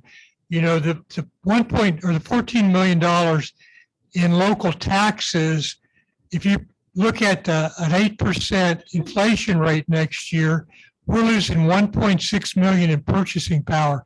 We can't just keep going on keeping the same taxes that we had and expect to maintain the same quality of service that we have in the future. So yes, I think this is a conversation that we don't have time to really delve into deeply today. Christy made arguments, you're reiterating those arguments. There are factors that need to be considered from both sides of this. You know, we're talking about somebody with a $225,000 home next year. This revenue neutral rate difference is $31 a year for that person. So I don't think we're totally insensitive to what's going on with the public. And, you know, that's just my point of view from where I sit. If you always look at just how much one house can incrementally go up, that's just kind of deceiving. I mean, I know of a commercial building that a friend of mine owns, she's interested in selling. And literally the market for it is nearly impossible because the taxes alone on that building are $500 a month. And it's a building that might rent for $1,000 a month. Then you have to have insurance on top of it. And those taxes are going to go up. So, and you talk about the group of schools meeting and 7 or 8 people, you know, voicing their concern or opposition or whatever, but you don't vote in opposition. If you would vote in opposition and those other schools were like, oh, hey, we're being called to task on this, maybe we need to fix something, then over time, maybe that would happen. You shake your head and kind of laugh, but you don't know because nobody's voting that way. And to say that we don't have time to discuss this is irresponsible to the taxpayer. That's our job, is to discuss this from every angle possible. We've been discussing this for 2 months. So I mean, this is not the first time the revenue neutral discussion has come up. So we shouldn't suggest to anybody that we're hearing information for the first time or that all of us haven't had time to express I opinions understand, but I about it don't one feel way or like the any other. of these things have been addressed for us. I don't think there's been any justification for these. You know, if we've got $26 million in savings, what is the justification for having more? I mean, for not spending some of that down. I understand you can't do that forever, but to Kent's point, we can't maintain the quality of the college. You can maintain the quality of the college, you may just not be able to maintain the footprint of the college. When enrollment is shrinking by 30%, this is not 3%, this is not 5%. When it's shrinking by 30% and nothing else shrinks by 30% or even 5%, that makes no logical sense to myself, or I would think to any taxpayer. It's not, and I've even said publicly, I'm not saying that it's the fault of the administration. I understand this is a nationwide trend. Something has to be done because the only chart I'm seeing is go back to the taxpayer. And that's the only solution. I see no other solution even being tossed around. Can I make a comment for us? Yeah, please. So, you know, what you're doing here is buying a little bit more time for deeper conversation and for a decision to not necessarily take the tax In your valuation. Just a honest minute. opinion, So Kim, just do a you really minute. think it'll be voted no in Well, September? How do you, no, I don't know that. The board's It going to knows the decide that answer. and there's going to be some additional discussion. But, you know, I think you have to have some faith in the conversation and the time that you have with the other trustees. I talked to all 3 superintendents, Matt Ward, Brett White and Miles Harvey. I talked to every city manager and city administrator in Andover and El Dorado and Augusta on the phone. I talked to Will Johnson, and every single taxing entity, all of them said, we're going to, at this point in time, vote with an intent to exceed the revenue neutral rate to give ourselves more time to explore our budgets and to try and determine what we're going to do. Will Johnson told me that he wasn't aware of any, really any community in Butler County that wasn't going to do that at this time, except for maybe some small townships. And he also told me that he was not aware of any of his colleagues in the county administrators across the state that weren't in that same position, that weren't going to try and buy themselves some more time for continued discussion about budgets. This gives you more time as trustees to continue to have these discussions, to look at the budget and decide what the fair approach is for our taxpayers. That's all this does. It doesn't set anything in stone for you. All it does is put our names on the list of entities that potentially will exceed the revenue For neutral rate. specific response to that, how about we lead? How about we say, we're not doing what everybody else is doing. We're not raising your taxes next year. We don't need 2 more months to think about it. I showed you that email from 2019, Mary, of like, these are the budget items I would like. In 2.5 years, they don't have those budget items. They don't do it that way. They do it this way.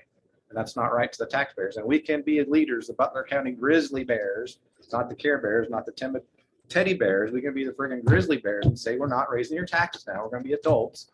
And we have 2 months to figure this out. We don't have to spend $400,000 on advertising this year, or keep running McConnell, or do all these things that aren't making us money. We can figure out where we need to get lean and mean and profitable, and we can make this work.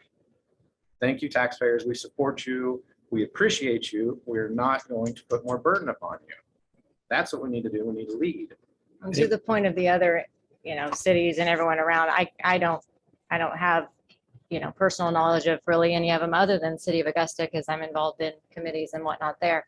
City of Augusta is basically they financially have to do something. They have no money because they've not been able to grow. They've had infrastructure problems. I mean, massive like sewer problems, forget city, whatever maintenance, it's just infrastructure. So we're flush with cash. And so if all this says is, okay, everybody else has to, we don't have to, just like what Shelby's saying. So it would be nice if just one entity would give the taxpayer a break. Anyone that hasn't spoken would like an opportunity. And I'd like to hear from you. No comment.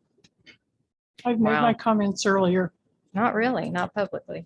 No, yeah. You're in a really good conservative fiscal Republican red sign everywhere for the taxpayers to understand them. And it's just like, when can we raise the taxes on board? It's kind of surprising. Mary Martha.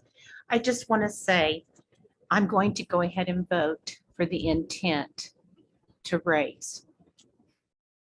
I believe we have 2 months to decide our budget. And in those 2 months, I think all of us should put our pencil to the paper and see what we can cut and go from there. It won't happen.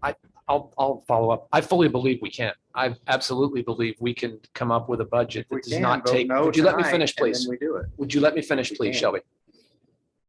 May I finish? I fully believe that we can come up with a budget that does not take the full amount of the valuation increase. But I also believe we don't have to make that decision right now, and it's reckless for us to make that decision now. Kim, to your point, if there's additional information that we should be getting, and candidly, some of Ms. Williams' points, I don't think we've heard information on before. So getting information on them is not going to happen tonight. So we ought to be voting in favor of this to give ourselves more time to, and I won't include you in this, Kim, because I haven't had enough experience with you on the board. Julie and Shelby, it's disingenuous at best to suggest that we should do this year and we'll reevaluate next year. You two have both established the track record of you will push to reduce taxes every single year you're on board. So to think that it's okay to do it this year and you'll have our support next year if we need it. Said I would support it. Well, what's disingenuous then to suggest we should wait. And you said we should just wait until next year and then reevaluate to it. do it this year. It is not immoral. We're facing the same sorts of increases in all of our costs that everybody in the public is. And that's not to be insensitive to the public, but But all they the- don't have somebody We're to a business tax. that's not gaining more students. We're unwilling to charge our customers a single dollar more for our services. And we're gonna charge the taxpayers for it. So we don't have to charge our customers because we're afraid that our customers won't come here. we are doing all sorts of things to increase our enrollment. Now, admittedly, though, we haven't seen a lot of success in that yet, and we're trying new things every year. And we'll see whether, I mean, you may have disagreed with the effect that it's going to have, but the decision to not increase revenues or to not increase the student enrollment tuition costs was designed to promote an increase in enrollment. Now, maybe we're going to be sitting here next year and say, you know what, that didn't work. But it's not fair to those that are coming up with ideas to shoot them down prospectively while at the same time being critical that you're not coming up with ideas. My Well, problem you is have- if you don't have a budget and you can do whatever you want, you have no restrictions. Here's your budget. You get no more tax money. Figure it out. We will figure it out if that's the case. If it's ambiguous, well, we need 2 more months and we're magically going to get more information out of these people. And then we won't vote yes because we won't need to. It's not going to happen. 2 months is going to go by. Their pie is going to be a little bigger and magically we need to spend every little bit of that pie. That's how it works. I'm going to And this- defend, Just a second. sorry. And this I'm next. is a $1.3 million tax on the residents next year. And then the year following, it's that same $1.3 million again, plus another million that Kent has asked for in 2024. And then the third year, it's another million on top of that. So we're going from 12.9 million by 2025 to $16 million on the local taxpayers. That's unfair. That's We don't know right what the- here. But we don't know what the mill, we don't know what. This is what he is proposing. This is the administration's Those proposal. were You estimations. gotta take your Also, point of order. No, Everybody no. has to have a turn. I'm still talking. You've already had a turn. He's talking and I haven't had my 2:35 second minutes talk. worse. Credit hour increase estimate for next year, projected 0%. Projected for 2024, 0%. Projected for 2025, 0%. Only thing you guys are doing is giving teachers raises, increasing increasing enrollment 0% and raising taxes. That's not a business plan. We cannot reward that type of plan, Mary, and just give them more money. There's no plan to figure that out later. And then you guys proposed, like, for instance, this happens every year. And June 28th, 2021, we're going to have 142,000 credit hours. And it ended up, no, actually, sorry, August 2020, it'll be 143,230. Like, we're not going to lose very much. And I brought up the point, like, we've been losing 5% every year. Let's budget for 5% loss. No, that's not how we do things. Last year, Kim said, hey, you got 135,000 credit hours. You're saying 135,000 credit hours again. Why don't you budget for less? That's not how we do things. I don't even know what the credit hours are for this year. And I asked that number. I would like to know that number before we vote. We've got it for you. I would like to know that. And we sold a $2 million building in Andover. We're getting 3.4 from the state. We can wait another year and figure this out. Put ourselves with some limitations that we have to abide by and not just have infinite money. Dr. Porter, do you have a response to Shelby's comments? Everybody should have a response if she gets one. And you will Everyone make it can. clear that you will. And when you're called on, you'll have a chance to respond. Does she get the same amount of time? Ms. Dr. Kroll, did you have a response to I- Shelby? I forgot what my response was. That's good from your perspective, right, Julie? Obviously. You know, I'm just thinking about, is it my turn? Yes. Okay. Let's Did you not have a be- comment? Let's not be first? petty. Let's just Did be you have a professional comment? here. I'll wait to No, make, I want I'll you wait to- if I make I'm not making my comment right now. So you go ahead. I'm listening. Well, then I have to wait till everybody has their turn. No, you don't have to. A second ago, you were next in line. You are now in line.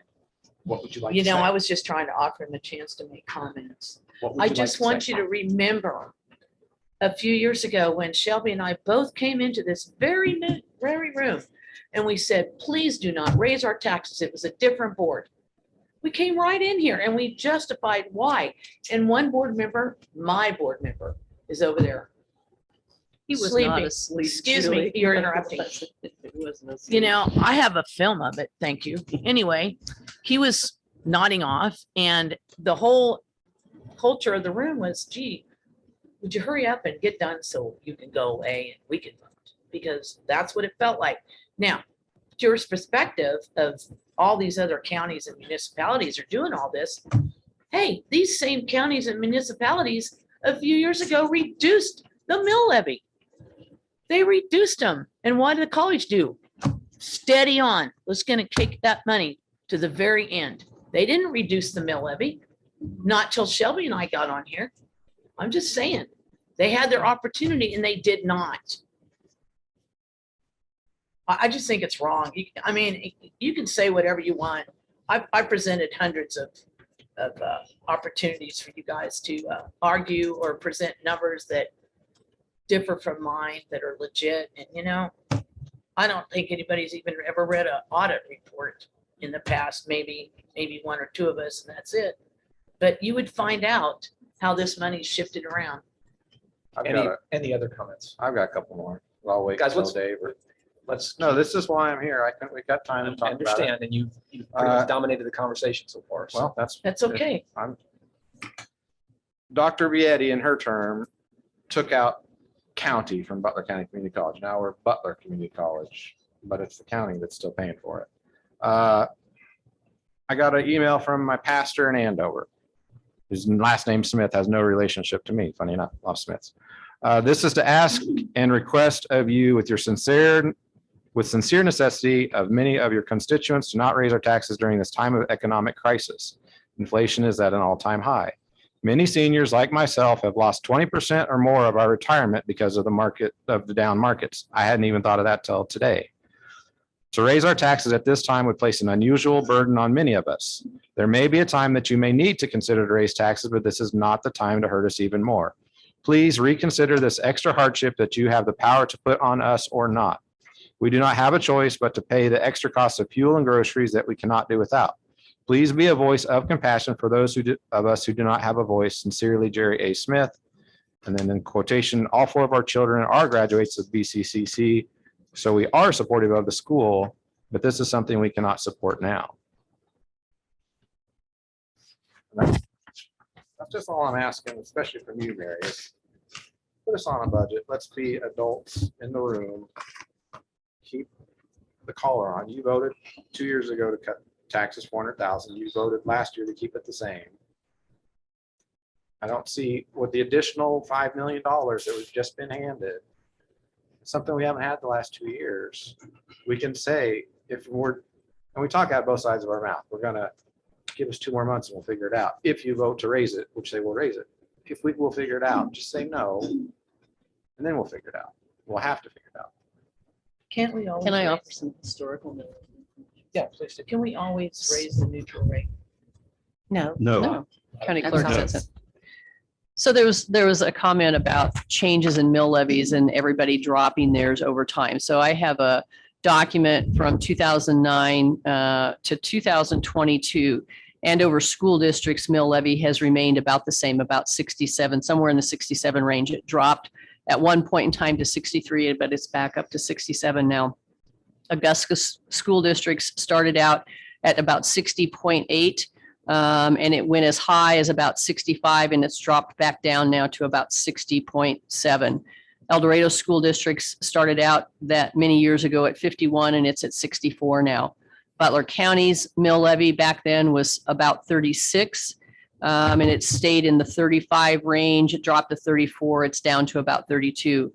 Andover, the city of Andover's mill levy started out at 38.55. It's at 43.8. Augusta started out at 39.7. It's at 57.66. El Dorado started out at 48.99 and it's at 58. Butler's at that point in time started out at 18. It's at 15.262 now. And so Where's my neck of the woods? I'm sorry? Where's Rose Hill? I don't have Rose Hill on here, but I can sure look that 10-year history up. I just went with the 3 Right. largest school districts and the 3 largest communities. Andover is. And when I speak about mill levies, I want to know total tax dollars. In 2002, Butler levied $5.4 million in total taxes for the county. And we hit a peak in 2019 of 15 million. We tripled the taxes in those 17 years. So that's what I'm here to talk about is total dollars, not mills. Because I mean, I told you guys earlier, where the mill levy went down and the taxes went up. I mean, it's just the values go up, but it doesn't put more money in people's pockets. It just means their houses are worth more. But if they go to sell their house, then they pay taxes on the profit. Then they go to buy a new house that's more expensive than the other house. They haven't Your net worth is not increased just because your values go up on your property. And just because the college is going to spend another $1.3 million, that's not going to help you either as a Butler County resident. And I told Mary earlier, we had one dual credit kid from El Dorado. Okay, so who gets to pay the tax increases? Every single citizen in El Dorado. That's not fair. I And mean, that's we're our already fault paying a that we decent only have one amount, kid. and we can be just fine by voting no tonight. Any other comments? Yeah, I wanted to bring into the fact that I got another letter. Oh, I'm sorry. Were you gonna comment? Go ahead. I mean, take your time. Well, he did say any other comments and I didn't hear to speak out, sorry. And that was on purpose. Okay, I also got an email from Eric Grooms. I'm sure you guys realize he's president of the Community National Bank Trust. Good morning. I hope you will all vote to not exceed the revenue neutral rate at tomorrow's Board of Trustees meeting. The college, well, actually it talks about Christy Williams fighting really hard to ease the tax burden by the extra money that we got from the state. Additionally, the college has received, it's cut off, COVID money from the federal government. County valuation has increased a large amount from 848 to 938 million. So the college increasing this budget from 53 to 55 million. Something is very wrong. The college administration should be working to increasing the efficiencies and not increasing the taxes. An increase in taxes makes no sense, and this is not fair and is irresponsible to the taxpayers that are struggling with inflation. One of the things I want to say about is the teachers I know would like to have the inflation rate, and trust me, I would love to give the teachers anything they want. And frankly, I stand by them 100% because without them, we would have no college. I kind of wonder sometimes about the burden of the increasing administration over the years, but we could talk about that at another time. I'm still doing my data sheet on the reports that Kent handed all of us, not just me, but all of us, on what was going on in 2019 and what's going on now. I had another letter, the copy from Mr. Smith, which Shelby already read, but you know, folks, we don't have complete data tonight. We don't have what Rose Hill's doing. We don't have what Douglas is doing. We don't know how it's affecting them. We don't know how those all townships did when they reduced all of their mill levies. We only get specific information in a meeting, and that bothers me a lot. I just think it's unfair. You know, I don't like to admit this, but I don't think I live in as rich an area as Andover does. Okay. So for Rose Hill and Douglas, this is going to be devastating. And this is why the county is growing on the west side of our school district, is because the taxes over there are lower. And you know, the only difference is the fact that we have Butler County taxes. Basically, that's the biggest difference. So, you know, I like the college to succeed. And whenever we are continually adding money, instead of saying, all right, you know what, we're going to, as a board, we're going to direct the president to cut across the board 10%, period, 10%. But nobody's ever done that. I have no knowledge of that. And if anybody has ever done that in the past, I'd like to know when it happened. I just don't believe it ever has. And that's what happens to all of us when we realize that our income is not keeping up with our expenditures. But here we can tax the public, and it just doesn't seem right. It just doesn't seem right. And yes, I know what you said, Linda, about supporting the revenue neutral, but I don't support that, and I can't support it. I just can't. I just think it's already hurting. I think we're headed for inflation time, even worse. I think we're headed for a recession, and all I see is the college with its hand out, and shame on you for just sticking it out there. Do we have any other comments? We've discussed this quite a bit. One point of clarification, we are not voting to increase a tax rate tonight. We are voting to set a hearing in September where we will decide whether we will accept all of the valuation increase. We cannot raise the mill levy after this vote tonight. Our mill levy is capped at what it currently is. The question we'll have in September is, do we choose to accept all of the roughly 1.5 million in valuation increase? So there's been comments about tonight we're voting to increase taxes. We are not. We are voting to set a hearing in September where that issue will be addressed. To clarify, if you vote no tonight, you're voting that you will not raise taxes. If you vote yes tonight, you're voting most likely you're going to raise taxes. No, that is not true. If you Well, vote you're- yes tonight, we are voting to have a hearing to make that Okay. decision in September. To That is the clarify, accurate if you statement of vote, what's if you happening. vote no tonight, you're voting no on raising taxes, period. Correct. I don't disagree with And that. the last two, this is my third budget. The first year we're here, we had not all the information the night of passing the budget, and they put us over a barrel, and we were here for hours trying to hash out what we were going to do, but they weren't prepared, and they didn't give us a prepared budget. And it was like, you have to do it tonight, or we're in violation of Kansas statute, blah, blah, blah, blah, blah. We didn't have all the data we wanted, and we came to an agreement, and worked it out.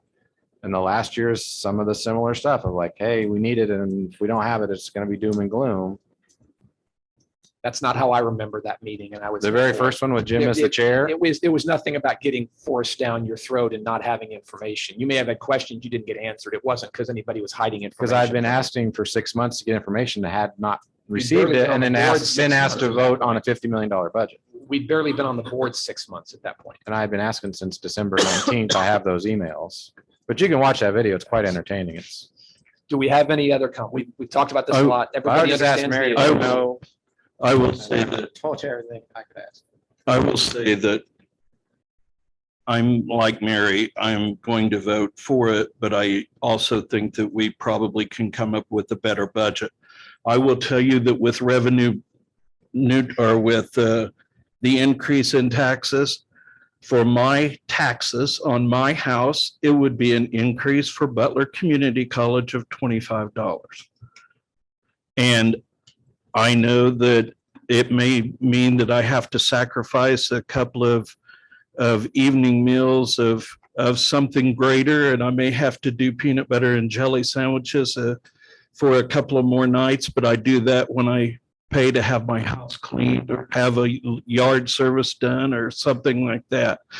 I really believe in the college. I believe that, yes, enrollment has gone down, but someplace along the line, Wichita Public Schools lost 8,000 students between the COVID years. They went from 50,000 to 42,000, and they don't know where they went. And they still haven't grabbed a hold of them. And yes, I've seen different population things, and our population growth is not what it was in the 50s. I'm a part of the baby boomer generation, and so there were a lot of us born at that particular time. But I believe in this school. I believe in the leadership of this school, and I believe that they will pivot and make changes and will be the leader that I always like to think that I'm the best teacher. And by golly, I want to be a trustee for the best community college. And will it take an investment of money? It does take an investment of money. We are here to go through the budget process. This allows us a couple of months to go through that budget process. I know that other entities are also voting to also give themselves time to fully understand what the increase in valuations are. But I just believe that the $25 extra, even if I know that from my times of being out here attending different events, we've got buildings that have 60-year-old heating and air conditioning systems in there. If we put newer heating and air conditioning systems in there, they'll probably run a little bit more efficiently. You know, I hope the day will come when we're talking about putting up new arenas and putting up new baseball and softball stadiums and things like that. But right now we are in a tight time, and I understand that, and I respect everybody's budget. I am retired on a fixed income, and I understand that. But I also understand that I can make choices in my life to help me, afford to pay for the different taxes and tax entities that I support, whether it's City of El Dorado, whether it's County of Butler County, whether it's Butler Community College, whether it's USD 490 or the 3.4 million that I pay in my state. I don't pay 3.4 million, but I also pay money to the state of Kansas. So I understand all of this. I understand where you're coming from, but I don't want to hamstring us when we can have discussions maybe on particular line items in the next 2 months. So that's my feeling. Can I make one final statement that, because something you said kind of triggered thought process. Like I said, I'm involved in different boards in Augusta. And one thing that I just want to throw out there is our superintendent at Augusta Schools is a rock star. Shout out to Matt Ward. We've had declining enrollment. Our budgets have been a catastrophe. It's been not a pretty picture in Augusta. I've mentioned that here before, but there was a decision there was just a slight conversation about closing Robinson Elementary. They immediately did studies, figured out, okay, if our enrollment's going down, when's it going to come back up? What's this look like as far as spreading these students in other schools, all these things. And they got the information they needed very quickly. They made a very hard choice that was hard for them to do in the community, and then went above and beyond. They are currently interviewing, they're going down to all different kinds of school districts, city entities, researching rec centers, trying to put a community involvement situation together that makes the Robinson building have a good purpose, a community purpose, above and beyond what any superintendent would have to do. That's what Butler Community College should also be doing. It's not a matter of, oh, it's his fault, her fault, whatever. But if there's a catastrophe going on within enrollment for whatever reason, then leadership has to be a leader. People have to lead and go figure it out, just like what Mr. Ward is doing. I just wish somebody would take that same example, call him, talk to him. He's not a developer. He's not a rec center, whatever person. He's not a city government person. He's a school superintendent who's in charge of a very big budget in a town that can't afford what it's been doing for a decade, 2 decades, but he's handling it. And that's what we need to do here. We've had exhaustive discussion on this tonight. Let's go ahead. One more 2-sentence thing. And I would just say, Mary, since we've tried to approve BKD, or we did in November, I tried to add the other 2 items for a measly $11,000. Board administration didn't even want to know location or sports then. They still haven't even signed it yet. In 2 months, are we going to magically get all this data that we're looking for so we can work real hard and not raise taxes? No, there's no interest in that. I would just ask you to vote no. Trustee Good, Yes. trustee Brungart, No. trustee Jolly, Yes. trustee Rhodes, Yes. trustee Winslow. No. Trustee Shearer, Yes. trustee Smith. Nope. Okay. Vote passes 4-3. So, okay, I can do that. So, okay, next action item discussion is the paid parental leave policy. Would entertain a motion to approve that policy as presented. I move that the board support the policy to provide paid parental leave to eligible employees of the college. Do we have a second?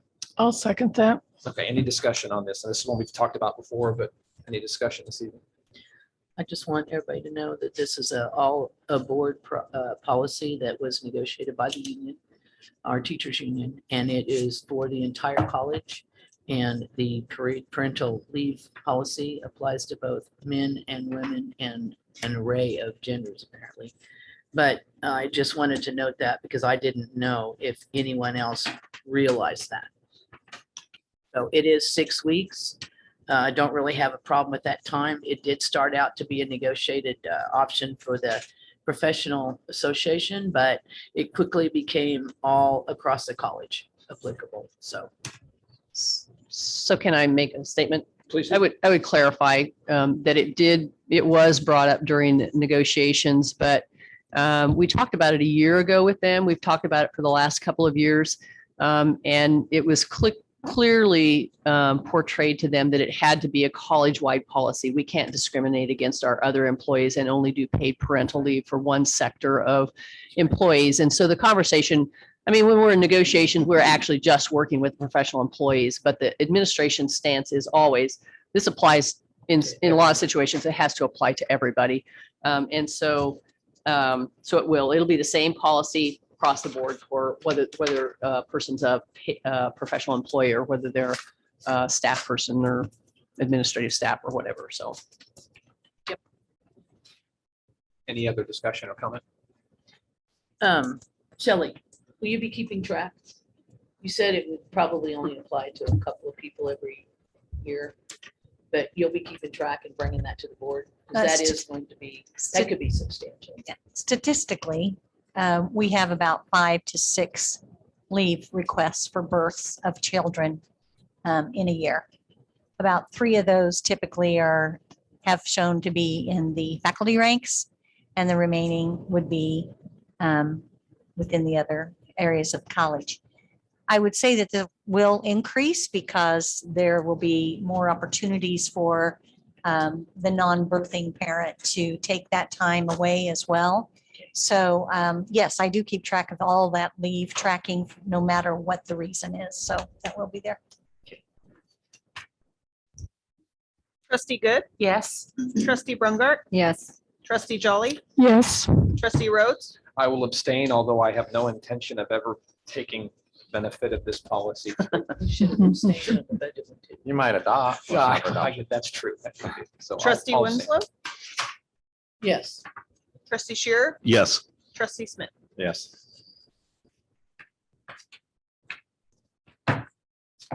Julie, would you like to say something loud enough for everybody else to hear it, or was it Yeah, I just for just my wonder benefit? if you should have recused yourself on the budget neutral, but I know you have stepped aside a few times and I appreciate that. I just never know when it's going to happen or for what your reasoning is. I think you know very well what my reasoning are. You would prefer I wasn't on the board, so you'd prefer. Oh, no, I just abstain from prefer you everything. wouldn't be president, not with your wife being assistant director of HR. I hold no, my vote is the same as yours. Next topic for action is ratification by the board of the negotiated agreement with the faculty. Mr. Chairman, professional- I move that the Board of Trustees ratify the final package as outlined and as ratified by the professional employees. Second. Okay, this is another one that we've talked about and we've heard information on. Does anyone have any questions, comments, or discussion for this? No, I actually attended most of those negotiation sessions, so I don't have any questions. Sorry, did you? Yes, I'm ready to vote. Okay, trustee Good, Yes. trustee Brungart, Yes. trustee Jolly, Yes. trustee Rhodes, Yes. trustee Winslow, Yes. trustee Shearer, Yes. trustee Smith. Yes. Okay, that passes. Thank you. 7-0. For faculty will appreciate that. Okay, we're moving along. The next item is approval of compensation increases for staff and part-time faculties. Would entertain a motion to that effect. Before you motion, I can't motion. but I okay, could, but before I'm not. anyone motions. Didn't I ask you if we were going to vote on this stuff separately? You just ratified the contract for the professional Right. employees, and then this TFA addresses the rest of the staff and the operations, institutional support, administration, and the adjunct faculty, those increases to their salaries. Page 51. Mr. Chairman, I recommend the approval of the salary. I recommend that the administration I recommend that the Board of Trustees approve the salary and health insurance increases for staff employees and part-time faculty for the fiscal year ending June 30th, 2023 as presented. You said recommend. Are you meaning to move to approve it? I move to approve. Okay, Sorry, that's all right. I was reading. No worries. Do we have a second? Second. Okay. Any discussion on this item? Well, and just for clarification, the wording is a little bit funky here. It is funky The health because insurance, the- the health it's all insurance gonna is not stay going the up. same. Yeah. Yeah, it's There's all no- staying the same. So that's, There's no increase in the premiums for, there wasn't for the faculty either, but there's no increase in insurance premium to the employees. Correct. That's correct. So Is that pretty much the industry norm this year? I know we wouldn't were say so. self-insured, it's No, different, I but- think it's not the industry norm. No, I think that we did some very strategic things to be able to maintain our costs and we're in a good position to be able to hold those rates where they're at. I probably should amend it to take out the word increases in the motion. It was the way it was written, so. Yeah. So is your intent, Dave, that we would be moved, that the motion would be to approve a 5% salary increase for all employees not covered by the master agreement? And the health insurance for the staff employees and part-time faculty. And then there's also the one-time service recognition award that's. Yes. And that's the same as what was proposed for the, approved for the faculty too. Mary Martha, is your second consistent with that motion? Yes. Okay.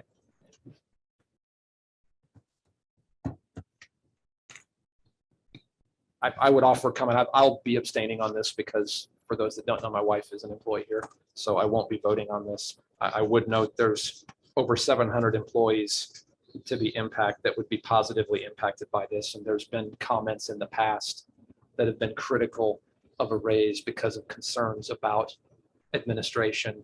I would hope that we are above holding the raises of all those employees, including our lowest compensated employees, at hostage for that reason. I don't think you have anything to worry about. I would like maybe in the future next year to divide administration versus faculty versus adjunct. People that are running the institution, I want to see some metrics and goals that they hit to deserve their 5% raise next year. Not have that bundled with the teachers. Yeah. I'd like 2 separate votes in the future. Shouldn't be limited those. Are you talking merit pay? Yes. Oh, That's- Shelby. No, I'm just talking about justifying your raise next year. If we go down Okay. another 5%, you want Okay. more taxes next year, and you want to raise on top of it. Hey, no, I want to give the teachers a raise, but if the administration can't get their act together, I don't want to give them a raise. And if the No, majority I gives them a think raise, I that's- don't care. that's fine. But I'm happy to vote for this as is. I was going to say, I Let's kind vote. of have to agree with Shelby there. You know, it Well, just that's- seems like that's we a- don't have enough that's a information. Conversation for next year. right. That's not germane to this motion. Let's go ahead. Trustee Good, Yes. trustee Brungart, Yes. trustee Jolly, Yes. trustee Winslow, Yes. trustee Shearer, Yes. trustee Smith. Yes. And you got my abstention. Okay, so that passes 6-0. Thank you for the staff too. Very much appreciate that. Okay, next action item is the approval of the Butler County Nursing Partnership. For some background, this came before us a couple of months ago, and we had some questions and did not end up taking any action on it at that point. And now it is back in front of us with the recommendation to approve that partnership. I would entertain a motion to that effect. Mr. Chairman, I recommend that we approve the Butler Cali Nursing Partnership at Cali College's Winfield campus. And I'll second that.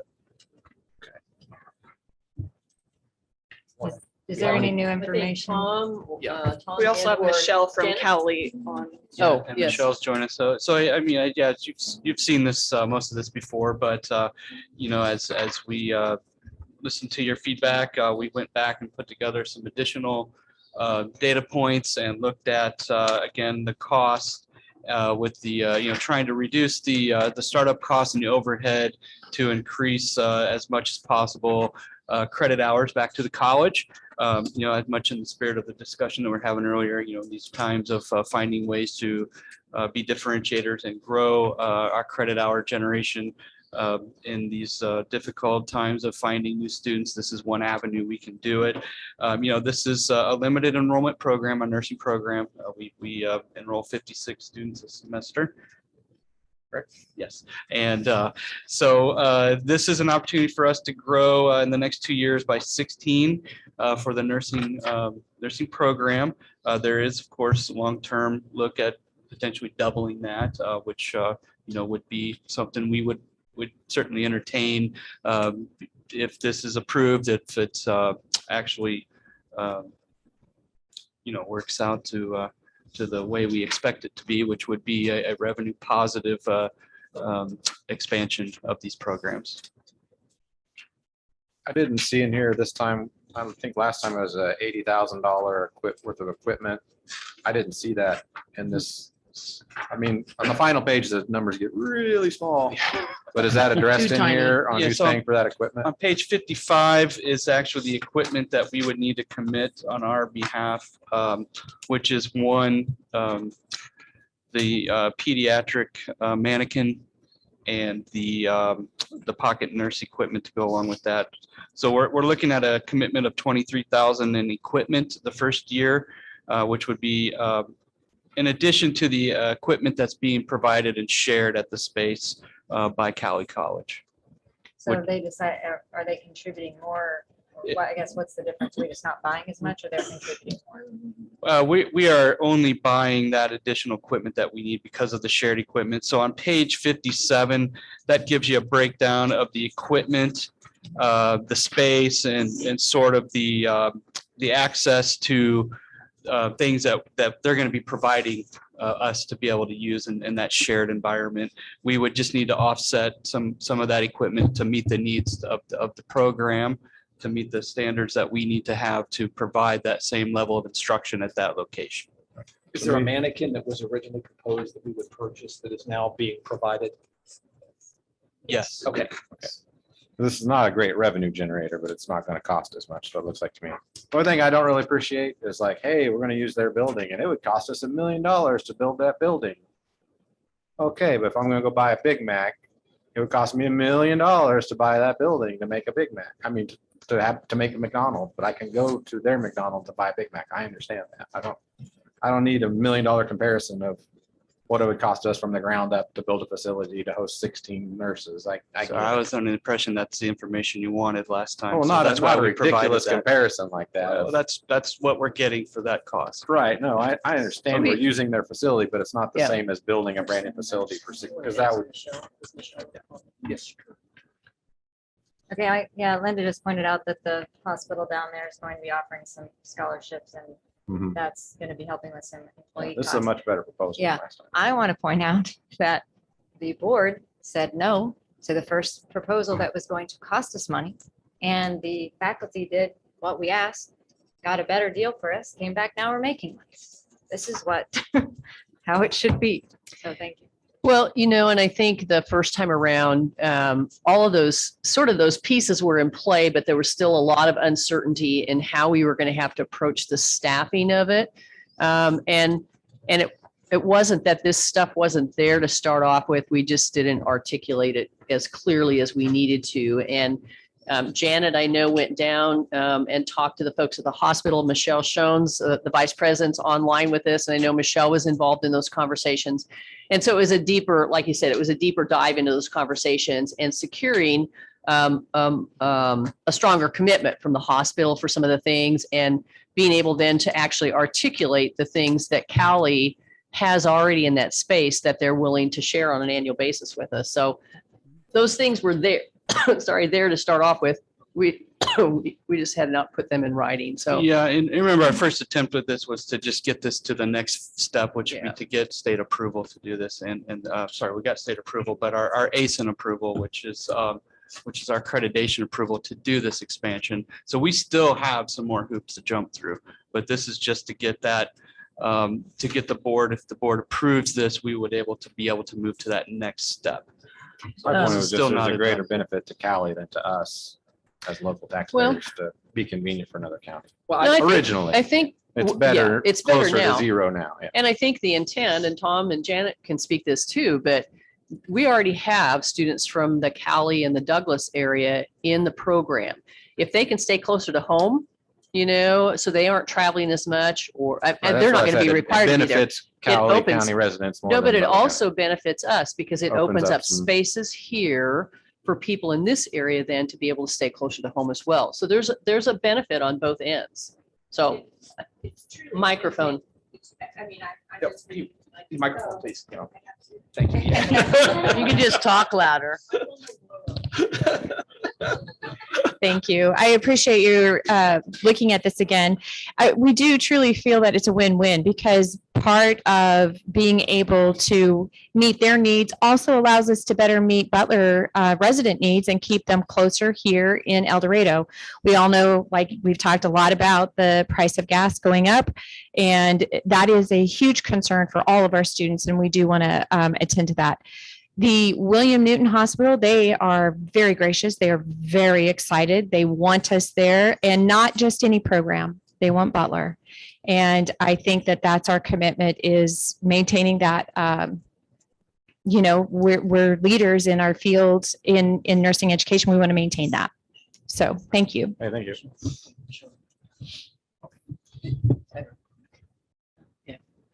Dr. Schoen, did you want to comment at all while we're on this? Yes, thank you for letting me join your meeting tonight. And I kind of want to reiterate what was already said. We reached out to Butler because of the high quality of your program. You are our first choice, not our last choice. And we've had partnerships with Butler in the past with our paramedic program, and we've really enjoyed working with Butler. And so we're looking forward to a continued relationship as we provide for our stakeholder needs with our nursing program. Thank you.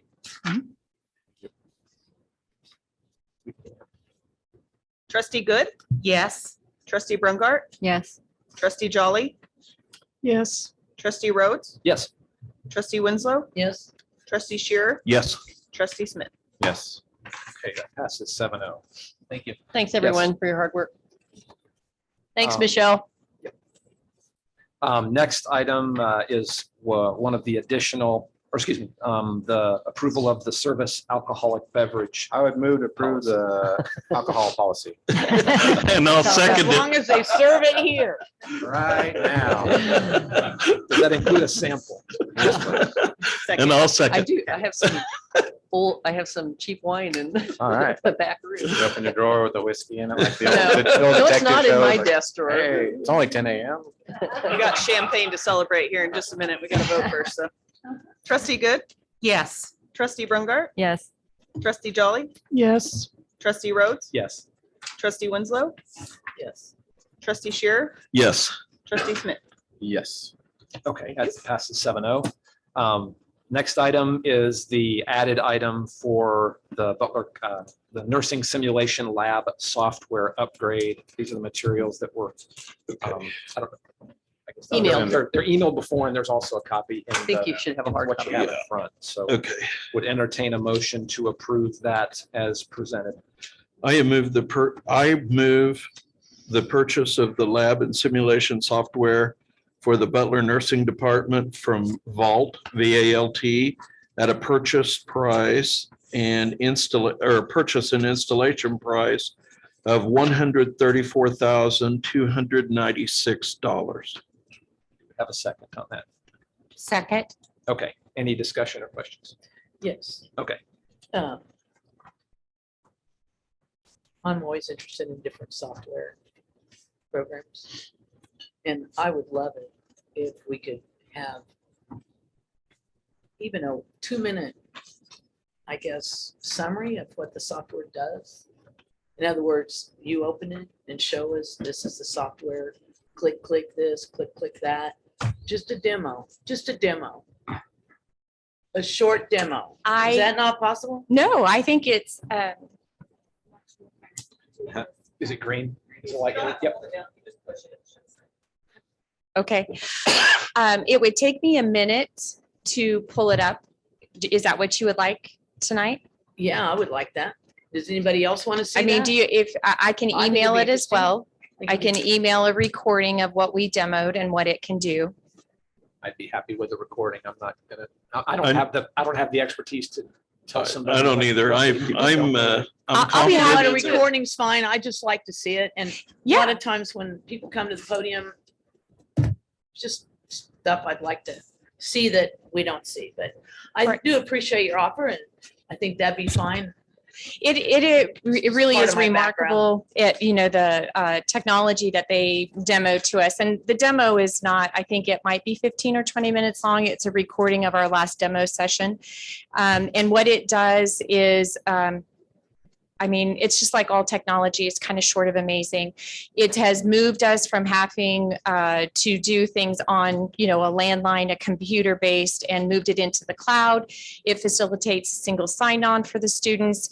It's going to make things easier for faculty, for students, and the product is, it's top notch.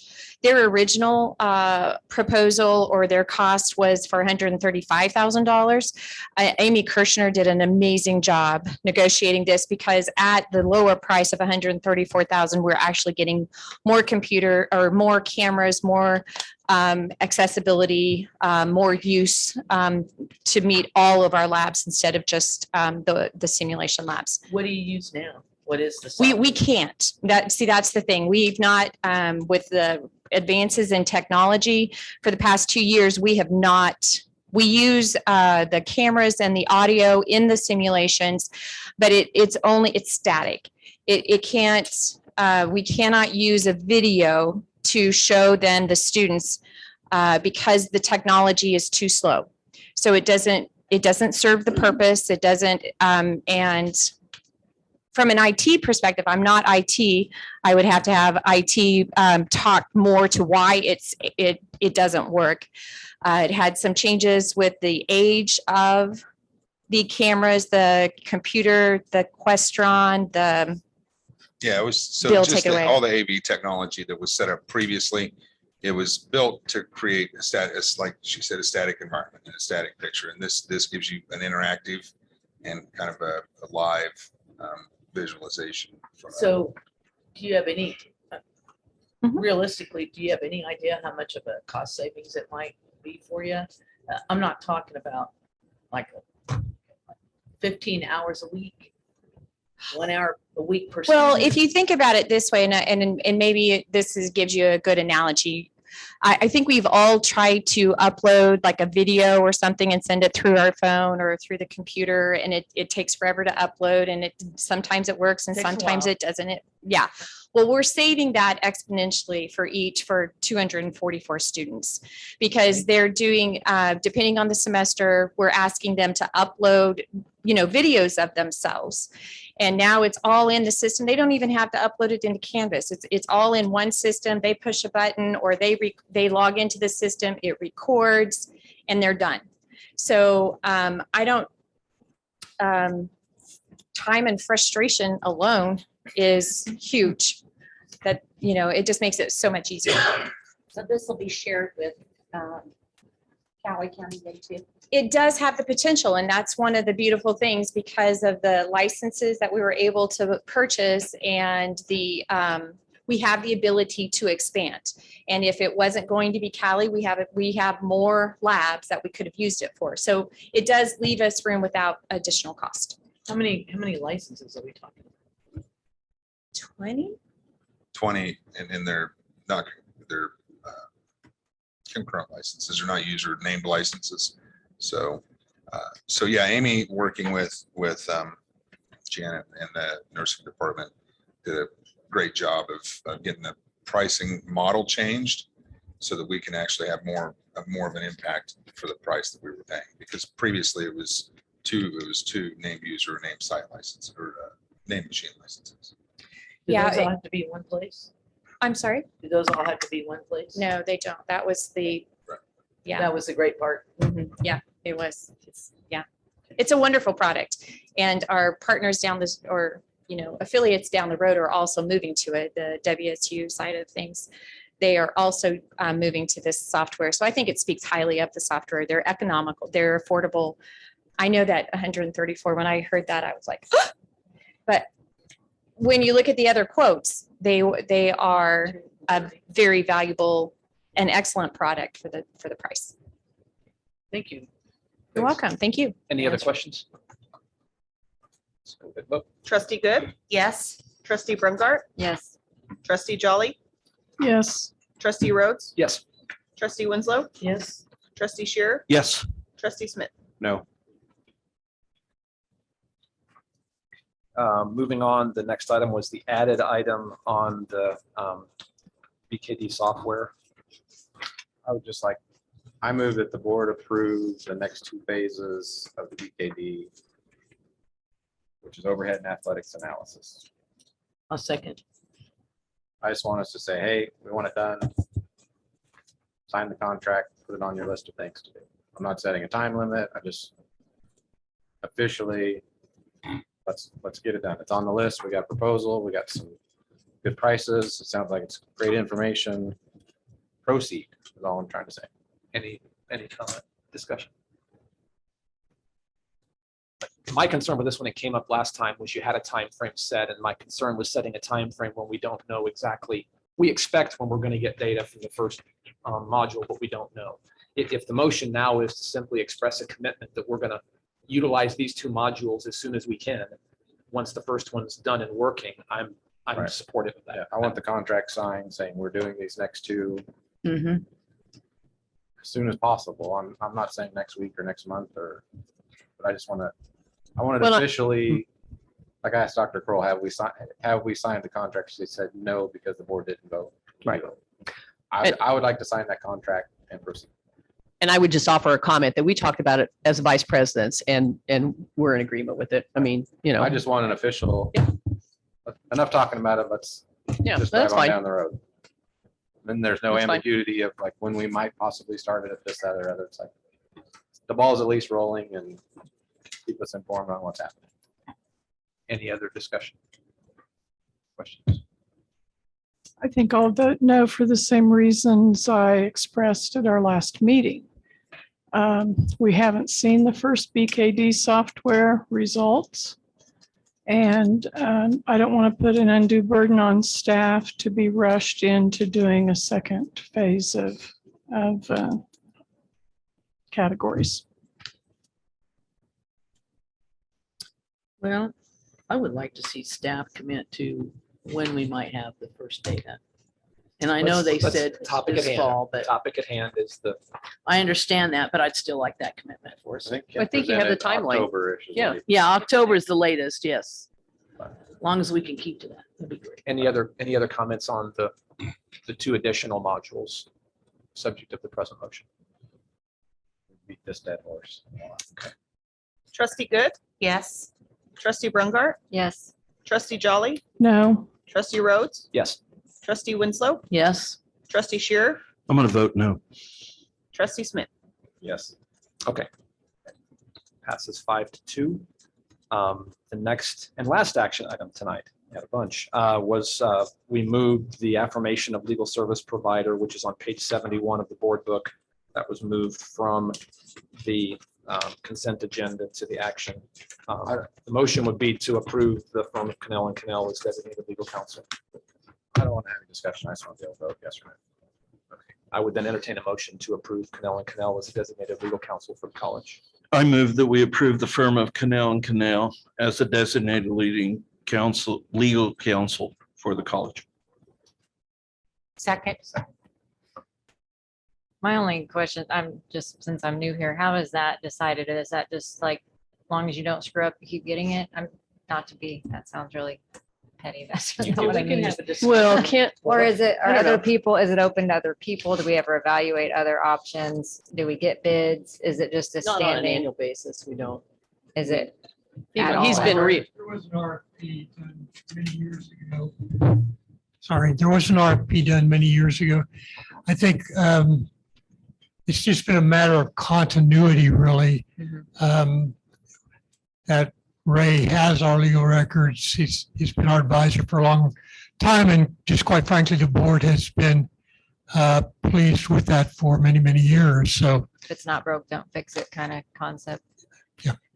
I just personally haven't agreed with some of his legal advice that he's Right. given. And I disagree with it, so I just want to say yes or no. Fair enough. And we are going to discuss, right? Are we in discussion right now? We're in discussion right now. I do appreciate you pulling it out of the agenda. I too would have to vote no, based on pretty much the same content. But especially some events that have happened since I've been on the board that not only have I not agreed with, but I can't support. That's why. Would you guys be comfortable in sharing what you haven't been okay with? Because Not I I haven't just been. I just don't want to air dirty laundry in public. I mean, it's all been Okay. public before. I mean, the way we treated our nurses was based on vaccination status. I thought was uncalled for. Yes. Another nurse was threatened with a letter from the college.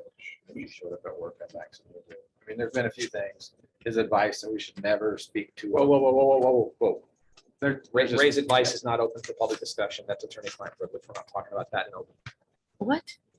Raise advice to the college is It's fine, Julie. attorney-client privilege. On We're the not same, sharing that. same basis as everyone else. I'll vote to approve because I don't have that history. Oh, So I'm not just, expecting anything. no, I understand that. I just want wanted, on the whole consent agenda. I just Yeah. wanted to pull that. yep, I I understand. don't want to try to cause a stink. I just want to say. Yep. And we do have the experience. You're right. I mean, Yeah, I we've been fully on the respect board. that. Yep. So I understand. Trustee Good, Yes. trustee Brungart, Yes. trustee Jolly, Yes. trustee Rhodes, Yes. trustee Winslow, No. trustee Shearer, Yes. trustee Smith. No. Okay, that passes 5-2. Would entertain a motion to approve the consent agenda as it has been amended. I move that we approve the consent agenda as it has been amended. Second. Trustee Good, Yes. trustee Brungart, Yes. trustee Jolly, Yes. trustee Rhodes, Yes. trustee Winslow, Yes. trustee Shearer, Yes. trustee Smith. Yes.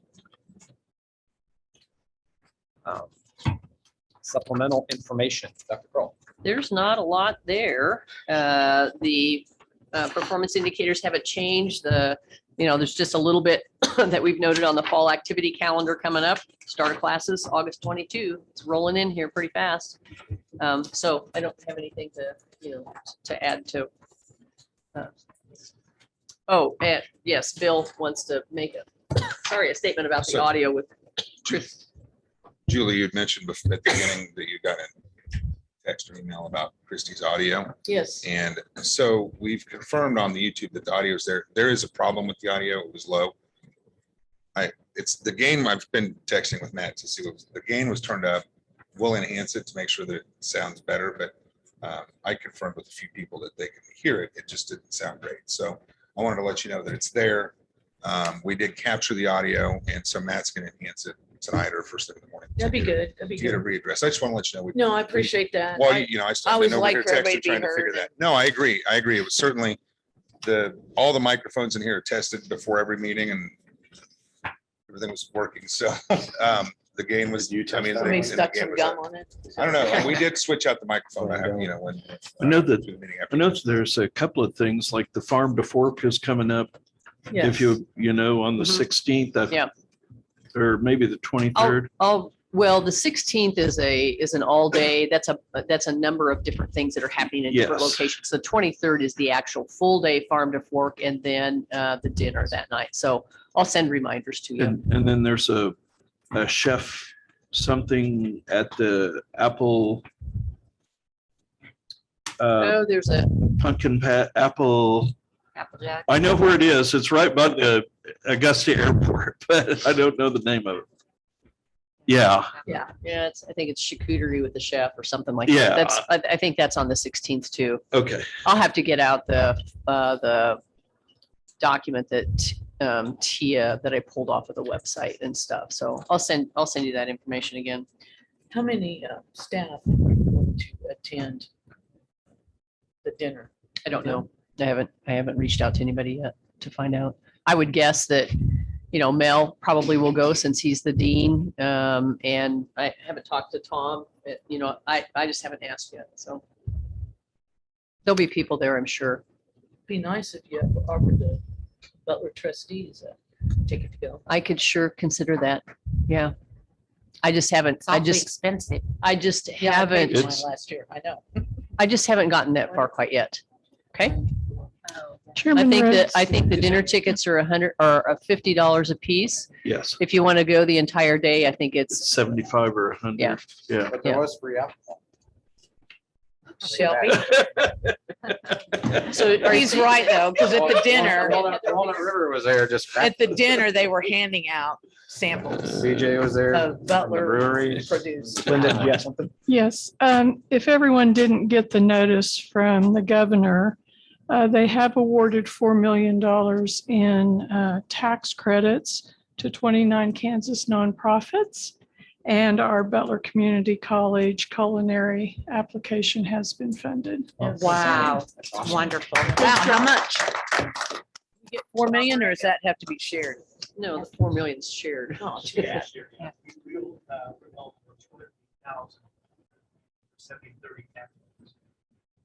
Nice. And they will be easy to get rid of, right? Very easy. Hey, that's great. Yeah. Yeah, Okay. thanks for um, telling us. Hearing nothing else, I think would entertain a motion. I'll go move it into- to adjourn. We got an executive session first. Sorry. I didn't move fast enough. Is the language is on page 81. If you want to roll right into that motion though, Julie. you are Move free that to the do board so. recess in executive session to discuss non-elected personnel pursuant to open meeting exceptions for matters of non-elected personnel, which if discussed in open meeting might violate the right to privacy, and that the members of the board and President Kim Kroll be included. The open meeting will resume in Dankert trustee boardroom within 60 minutes. Second. If we take a short break. Yeah. Short break. I think you we can can- get some. Yeah, let's go ahead and call the vote and then. Yeah, let's call the vote. Trustee Good, Thanks, everybody. Yes. Looking good. trustee Brungart, Yes. trustee Jolly, Yeah, I've been here Yes. for a while. trustee Rhodes, Yes. trustee Winslow, Yes. trustee Shearer, Yes. trustee Smith. Yes. Okay. And as we've done before, I'll note our actual in and out times. Thanks, everybody, for being here. Thank you.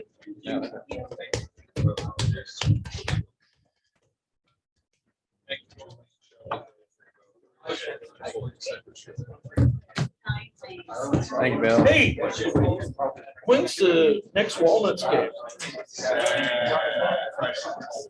Friday night. I haven't had a chance to talk to Colby or Matt. I met Matt's mom. Yeah. Matt. I did too. Yeah. Yeah, I think it's Friday night. She was quite impressed. Yeah.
They got married. Howie. Oh, Howie. That was their Oh wedding geez, that's not good. Well, actually, it was only my garage. Just And then I had a wall. Well, I think we're just waiting to get back online. You know someone It'll who be- does Waiting to get. We're there. I would motion to adjourn. Second. Whoa, whoa, whoa, whoa, whoa. Okay. First off, Wait, just, you gotta do the in yeah, and out. of yeah, executive just, we went into executive session at 7:05. We are coming out at 8:03. So now I would welcome that motion. session. Adjourn. Second. Discussion? I'm joking. Trustee Good? Yes. When we had the thing, we read all the data, asked a few questions, had a little discussion with them. Yeah, it went good. We're all on the same page. To us. They've done their due diligence. I asked. I like that a lot. I like it too. Well, send your questions to me ahead of time. That helps. And I got your message today. Yeah, I didn't get it till later, so. Go ahead. Trustee Good? Yes. Trustee Brungart? Yes. Trustee Jolly? Yes. Trustee Rhodes? Yes. Trustee Winslow? Yes. Trustee Shearer? Yes. Trustee Smith? Yes. Yes. Hey, thanks, everybody. We stand adjourned. We do not have one scheduled yet, but I assume we will have one. Well, there's a standing one. I mean, there's. Oh, I'm just planning that we do.